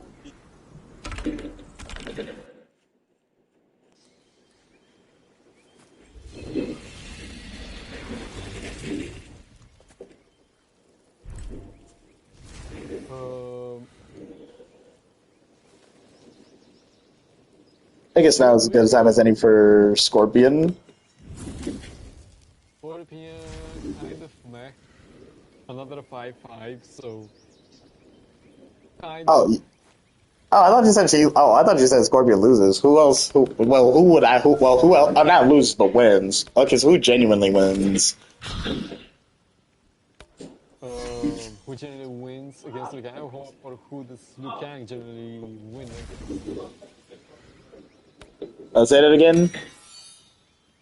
What do you mean? Like, who does Well, Liu Kang beat? who else genuinely wins against Liu? Um, Ghostface. But again, Ghostface. it's self-explanatory because Ghostface is a mixed character. Um, Again, I can just kind of explain it on the character screen because everything is self-explanatory. Okay, Um, so anything left that's interesting that can't be explained in like a paragraph in Heaven Academy. yeah, Conan. Okay, Conan takes some punching perfect. So I think we'll actually end it off with this, and then just make a final determination on how strong Liu Kang is. Chukinko. The hourglass. Compared to other characters, um, Liu Kang, obviously we know he has a 6th frame and he can punish more things than the others can.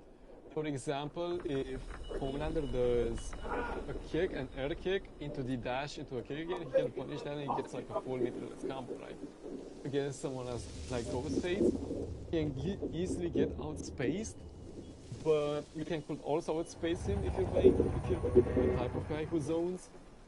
Um, but you see, if you're trying to run some aggressive Liu Kang gameplay, you most likely will lose because Ghostface just excels up close. Okay, now you see against Conan, Conan obviously just goes well against characters that have short range. So you see, Oh yeah, so this is probably the Sindel matchup on steroids because this character hurts. so my only options are just to, yeah, just do that thing again. That's my only option. And then you Yeah, see and after let's say that, that fails. Well, you died. yeah, so they could flash parry that, or They can flash parry that. yeah, you can flash parry that. It's kind of weird, I guess. I need to show you once again. Wait, what's the? No, Flash what's parry. the? I'm trying to remember the input for the fucking cancel. Ah, there we go. I thought it was. I'm confused. Is that not what I did? There it is.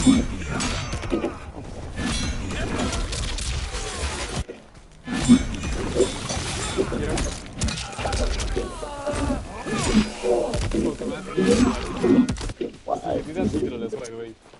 Now you see, when you whiff that, when you whiff that string and the first two hits come out, I'm eventually taking a gamble because just do that thing real quick. You take the second hit, totally because of the range.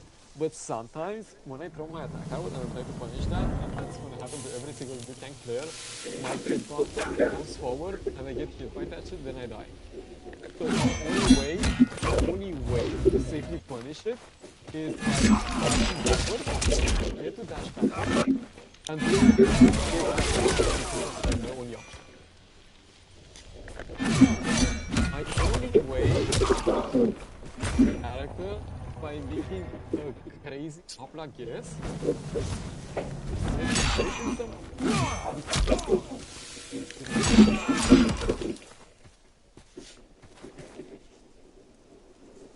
Oh, what do you want me to do? No, okay, so what I'm trying to say is that this character is so hard to bait out. So Liu Kang just automatically loses against that. That's what it does best. And since Conan has so much ground, only through the Liu Kang usually does. So automatically he loses just because he lacks range. Yep, it's basically just a game. It's basically just a game of floors lava. You both can kill. You both can kill in 2 touches. The difference is he wins neutral. So that's lit. Yeah, that's it. That's exactly it. So at least it's a quick matchup. Oh, I was wrong.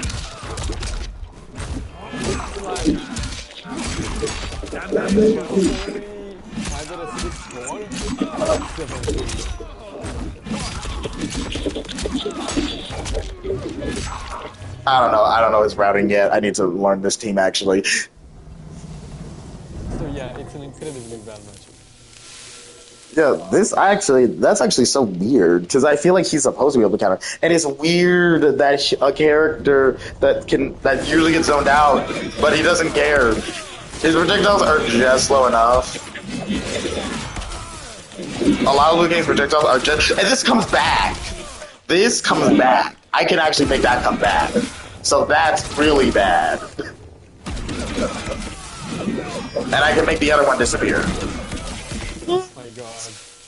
So I can actually punish you for doing that one. I can punish you for doing that one. That one I just make disappear. There's no point in me enhancing that. And because it's so slow, I have just enough time to get rid of it, and you can't punish. Well, try to do back forward one after the low. No, so after the low. So the low first, then the back forward. I'm trying to think, could you hit me in time? So that's risky, but I think there's a way for me to win that. And that's your way of countering that, but you're just not chipping away at me enough, because also, look at my health. Right. If I enhance it, I have time. So you just died for that. Oh, God. Oh, and I have this for some reason. So yeah, this team, and then Shadinko is just charging in the meantime. Slowly building up the architect for your demise. I forget what I get here. Like, I don't remember its routings at all. Yeah. So basically, even if I try to pressure you, your armor moves are so good that I can. Yeah, this wins. This just wins because it has an extra hit of armor, I think, or something. I don't know how exactly it works. It has an extra hit of something. But I think I can like flash parry and block in time or something. Yeah. Then I have a better one. Just have a better one actually. Ooh, I forgot. I think I convert that. Oh, that was a weird interaction. So I have a good armor and then a fucking flash parry armor. So it all just gets mixed up. I think I have another one. I think this has an armor or something. What is the move? I don't know why this has an armor. I don't know why this one has an armor. I don't know why that has armor at all. But it does. It's not very good, but it's weird that it has armor at all. Why? And look. My only option right now is to go into the chaining stuff because so that's like my only option. I can't do gaps because I'll get punished. I can't do anything. Yep, floor is lava. Now, if I get opened up once, I could die too. But statistically, I'm never going to get put in that situation. Ever, actually. I'm either going to be right here or I'm killing you. I'm either going to be right here or I'm killing you. Oh, looks like I'm killing you. Oh, I'm going back the way now. Looks like I'm killing you. Oh, I killed you. Yeah, go ahead and touch. Go ahead and touch it. It'll be the last thing you'd ever do. Yeah, okay, I'll just try to pressure you. Yeah, just backdashing down to strings. I swear, that's fine. Oh yeah, you can double. Yeah. Kona's double backdash is ugly.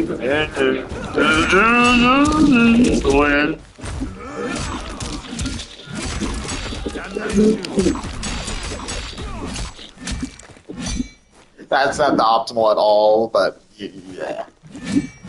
Oh gosh. So yeah, this matchup is terrible. This might actually be a 7-3. It could be. It's the worst matchup. Honestly, if I got a better cameo still from Shujinko, this would definitely be a 7. Because here's what I get. I get so what can I get? I can't get a crazy combo from that. So I mostly have to rely on the guaranteed stuff, which is still pretty good.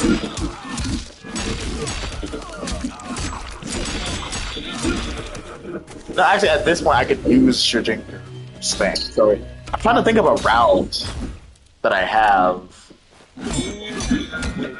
112.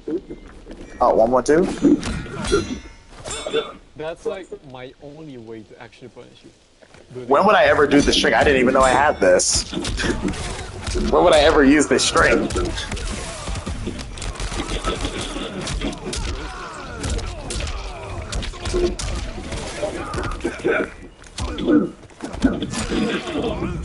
Lead.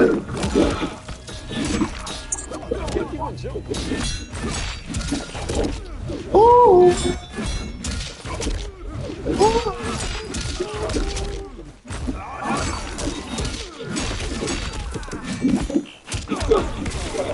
Okay. Alright, I think we have the idea. Navigate confirmed anyway. I could lose. Ah. Are you feeling lucky? But look at all the, and that's another thing. This character is a tank. Look at this. Look at your health and look at mine. I have a whole 30%.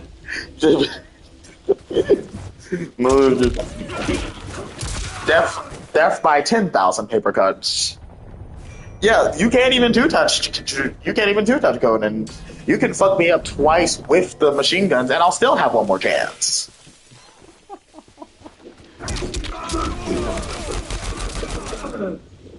You think I'm joking, but I've done the math. Let's say you only have 2 bars and you do one bar optimal each. I still have one more chance. And you can still break. Yep. Because Shujinko, this character definitely doesn't need his meter. That was Shujinko, he doesn't. I mean, it helps, but he doesn't really need it. Especially since armoring is only after, for whatever reason, he got put in a situation to have to block Liu Kang in the first instance. Why do you have to block this character again? So why would you not have a meter? But anyways, yeah, this is fucked. But with all that being said, what is the final verdict on Liu Kang?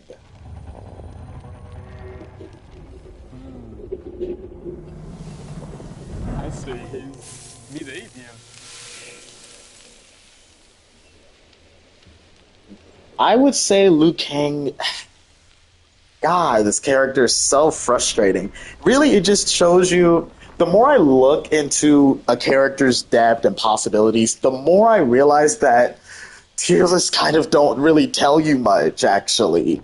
Power level is kind of superfluous. It's not quite superfluous, but whatever's like one step below superfluous, that's what a tier list is for a game like Mortal Kombat 1. Because Liu Kang is actually so oppressive, especially with Motaro and so many of those godforsaken matchups.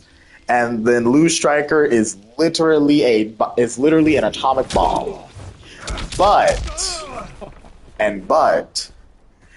he's probably one of the most counterpickable characters in the game. You know, he only has 2 I would say at this point, Sindel and Conan are probably the only 2 characters that fundamentally beat Liu Kang. However, any character that puts sub Kameo automatically 6-4s Liu Kang if he's not using Chameleon. Automatically. Because now every character is outranging Liu. Without projectiles, any character is outranging Liu. But Conan and Sindel have a way to deal with his projectiles and outrange him without having to equip sub Kameo, which also gives more layers to their offense as well. And that's the true key to beating Liu Kang. Being able to deal with his shit without having to pick sub Kameo. Or just being really, really good with sub Kameo. Another character that probably destroys Liu? Somehow, this guy. Because this character has ugly synergy with sub Kameo. This character probably has the best sub Kameo synergy in the game. Like, would I go as far as saying that? I don't know. This might be I don't know. It's either Noob or Rain, but I think between no. So here's my ranking. So between Kitana, Rain, Smoke, and Noob Saibot, one of those four characters holds the best sub cameo team. And I think Noob just barely takes the cake. If it's not Noob, then it's Rain. Both of these characters are very comfortable. I think Rain. Wait, how does Rain fare? Because doesn't Rain have that back three? So a sub cameo, wouldn't he just destroy Liu? Yeah, Liu Kang can't really punish Rain, so... Liu Kang, Rain. Yeah, this might be terrible. This could be worse than Shuji. This could be worse than Conan. I'm thinking. This really depends on the Rain player. Because they buffed this to where it doesn't really. Oh, it's still good. So they made this last longer. I have sub cameo. What exactly can you do? What exactly does Rain mix me with? Because his mix is like really slow. So it's neutral. Do down 3. You can check it. Oh my god, okay, yeah, it's over now. That's an A2.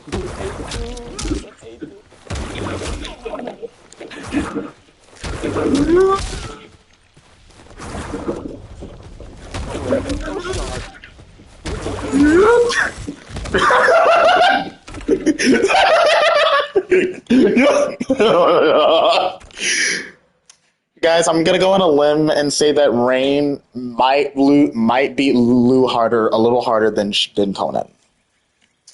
All right, guys, we wanted to end things on a comedic note. Thank you so much for watching. This was the final verdict on Liu Kang.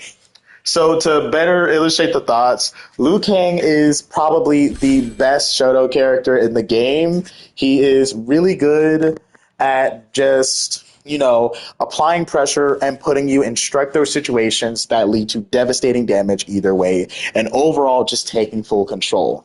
Whether with Motaro, with his zoning, or Stryker with his buttons, or Lao with a little bit of both, or Chameleon just to counter the sub-cameo matchup, and Sektor just to make things interesting, Liu Kang is probably the most well-rounded character in the game, and it definitely establishes his place at high A tier. I would say overall he's somewhere between number 15 on the low end and number 7 on the high end. Ultimately, the matchup chart is what's ultimately going to determine his highest level of play. Now, I'm going to go ahead and... Do you want this to be streamed or not? That's up to you. Yeah, I don't have at all. Alright, so as a little treat, now you guys are going to get a real set between me and Shikanda, mostly because I want to see how, if this matchup is now saved with Goro, because Raiden loses terribly here. I hate fighting Liu, actually, with Raiden, but hopefully Goro can save him.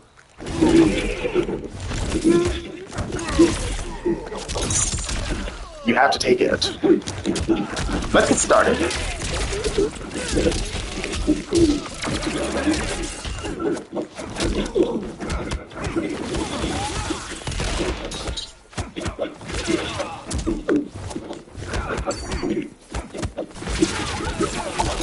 I'll take that trade.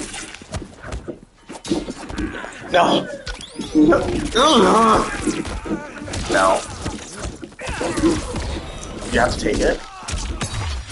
You're gonna lose it.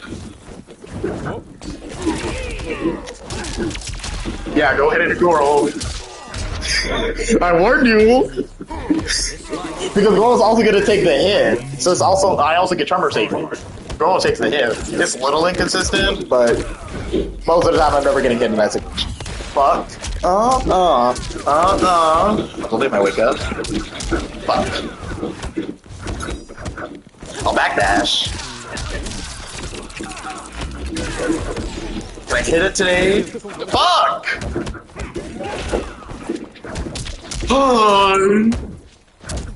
You checked? I'll check you? Fuck. Nope. No.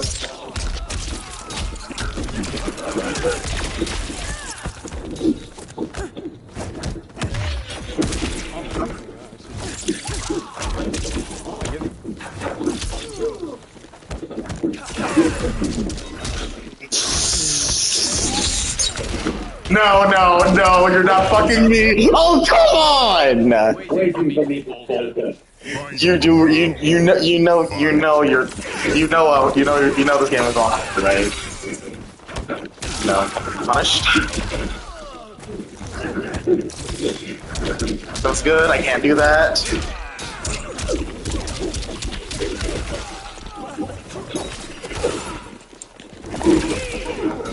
Oh, I need to be aware of my surroundings. Sometimes I need to do the down roll instead. Nope. Good. Fuck.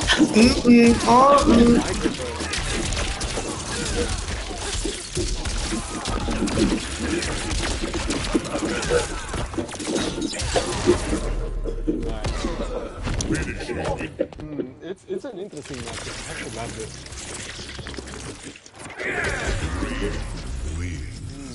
And that was just a taste. Just a taste. Round one. Fight. Shit.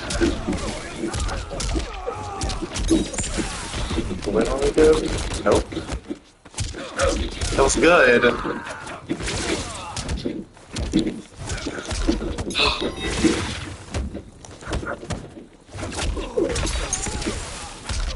Finished. No compromises. Round two. Fight.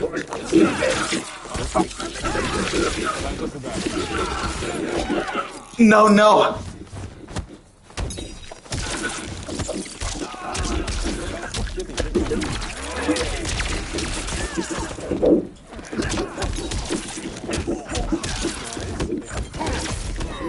Can't move.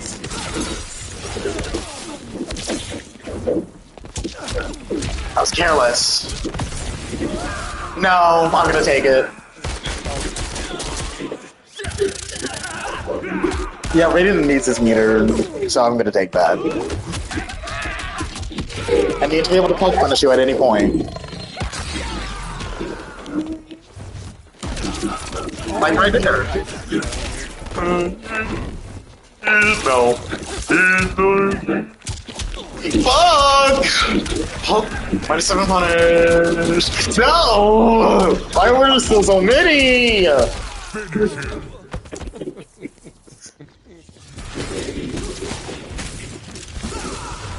Kang wins. I'm gonna adapt this. I'm gonna adapt this time. Round one. Fight. We're not done yet.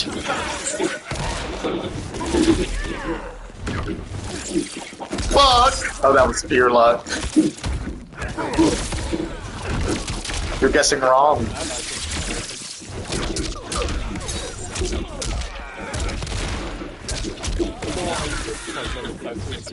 Improvise.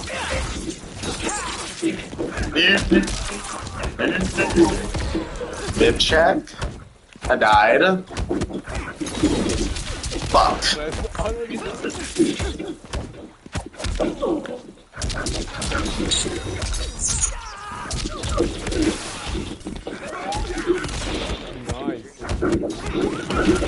Fuck. Oh! Round two. Fight. Oh, there he is. Fuck. Get him.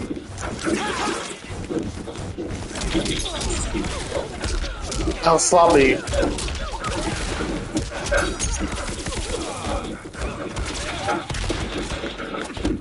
Shit.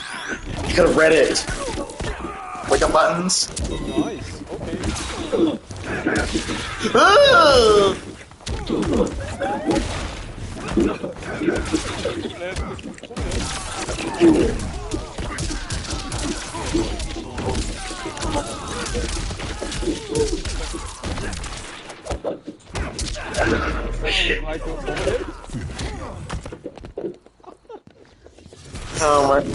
Why did I try to do the ultra super optimal and lag?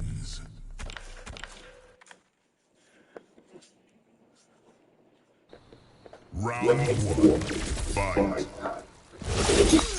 Nice!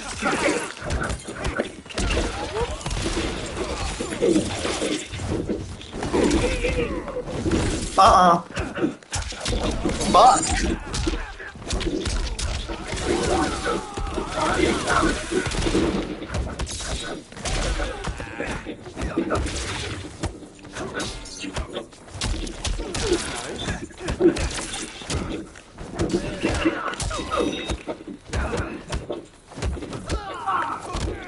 Oh, why wouldn't you poke?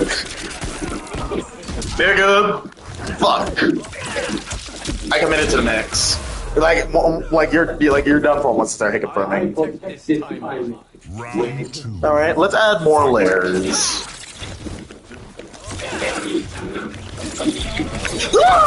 That accident punish, I got blocked. Nope, no. Fuck that shit! No.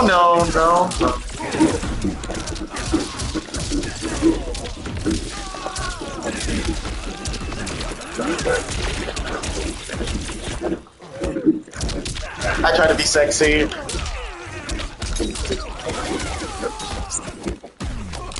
No! Don't worry, you can't kill. Ha, you fucked it up.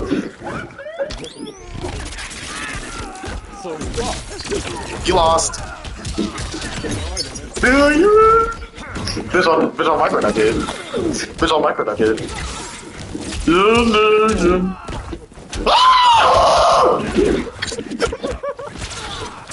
Fuck! Oh, I couldn't take it. Oh, bro, why is confirming that so hard? Oh, you would have been so dead if I didn't drop that conversion.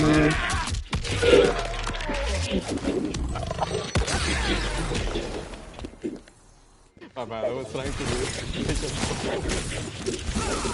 Liu Kang wins.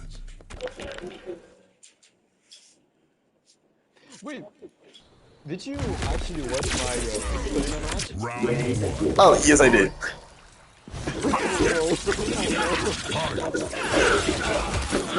They need to rewatch it though.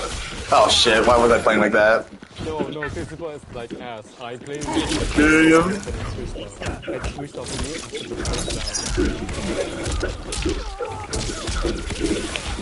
Oh, the lip I wake up. Fuck!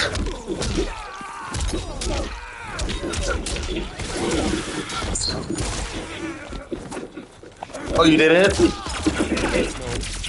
He has a grab combo, but I just never go for it.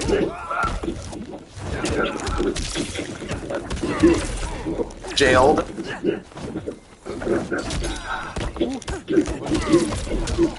I didn't jail it.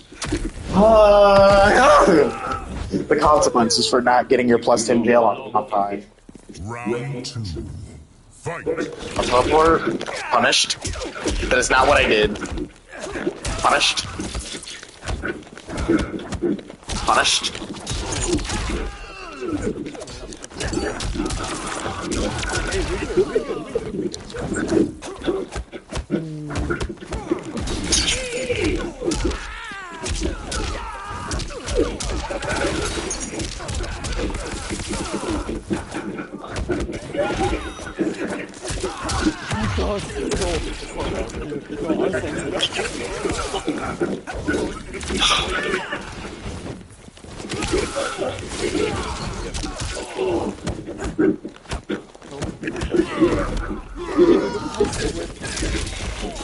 You're just not gonna see it coming.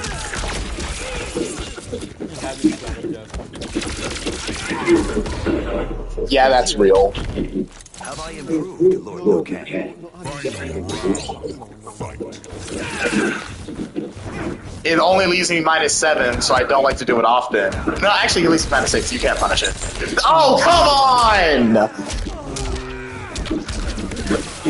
Not only did that not work, I died for it. I died for bullshit.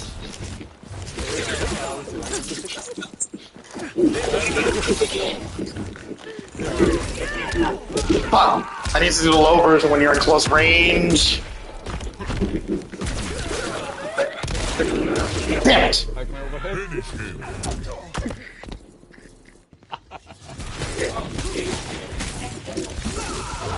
Liu Kang wins. Okay, one more and I'm dipping.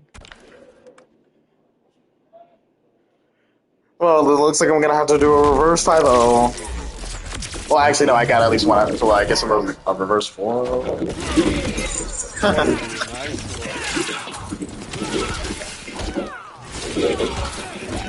I'll do it again. Good sir, what should I do? I guess should have known that was a one-hit wonder.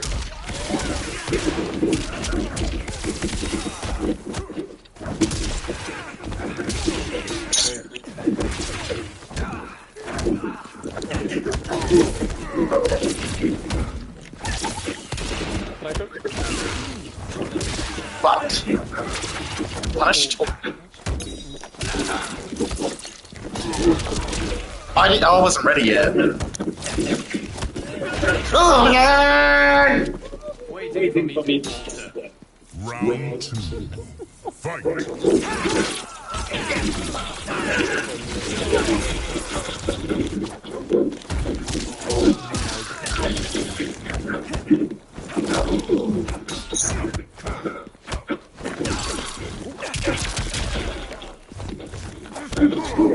Connector. Here we are. Ready for more? Kind of. Oh, no!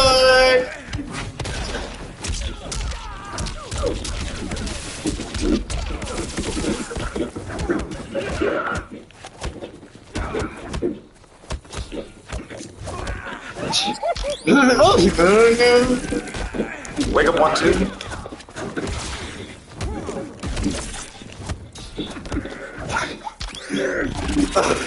He's building meter. I'm dead yet. Fuck!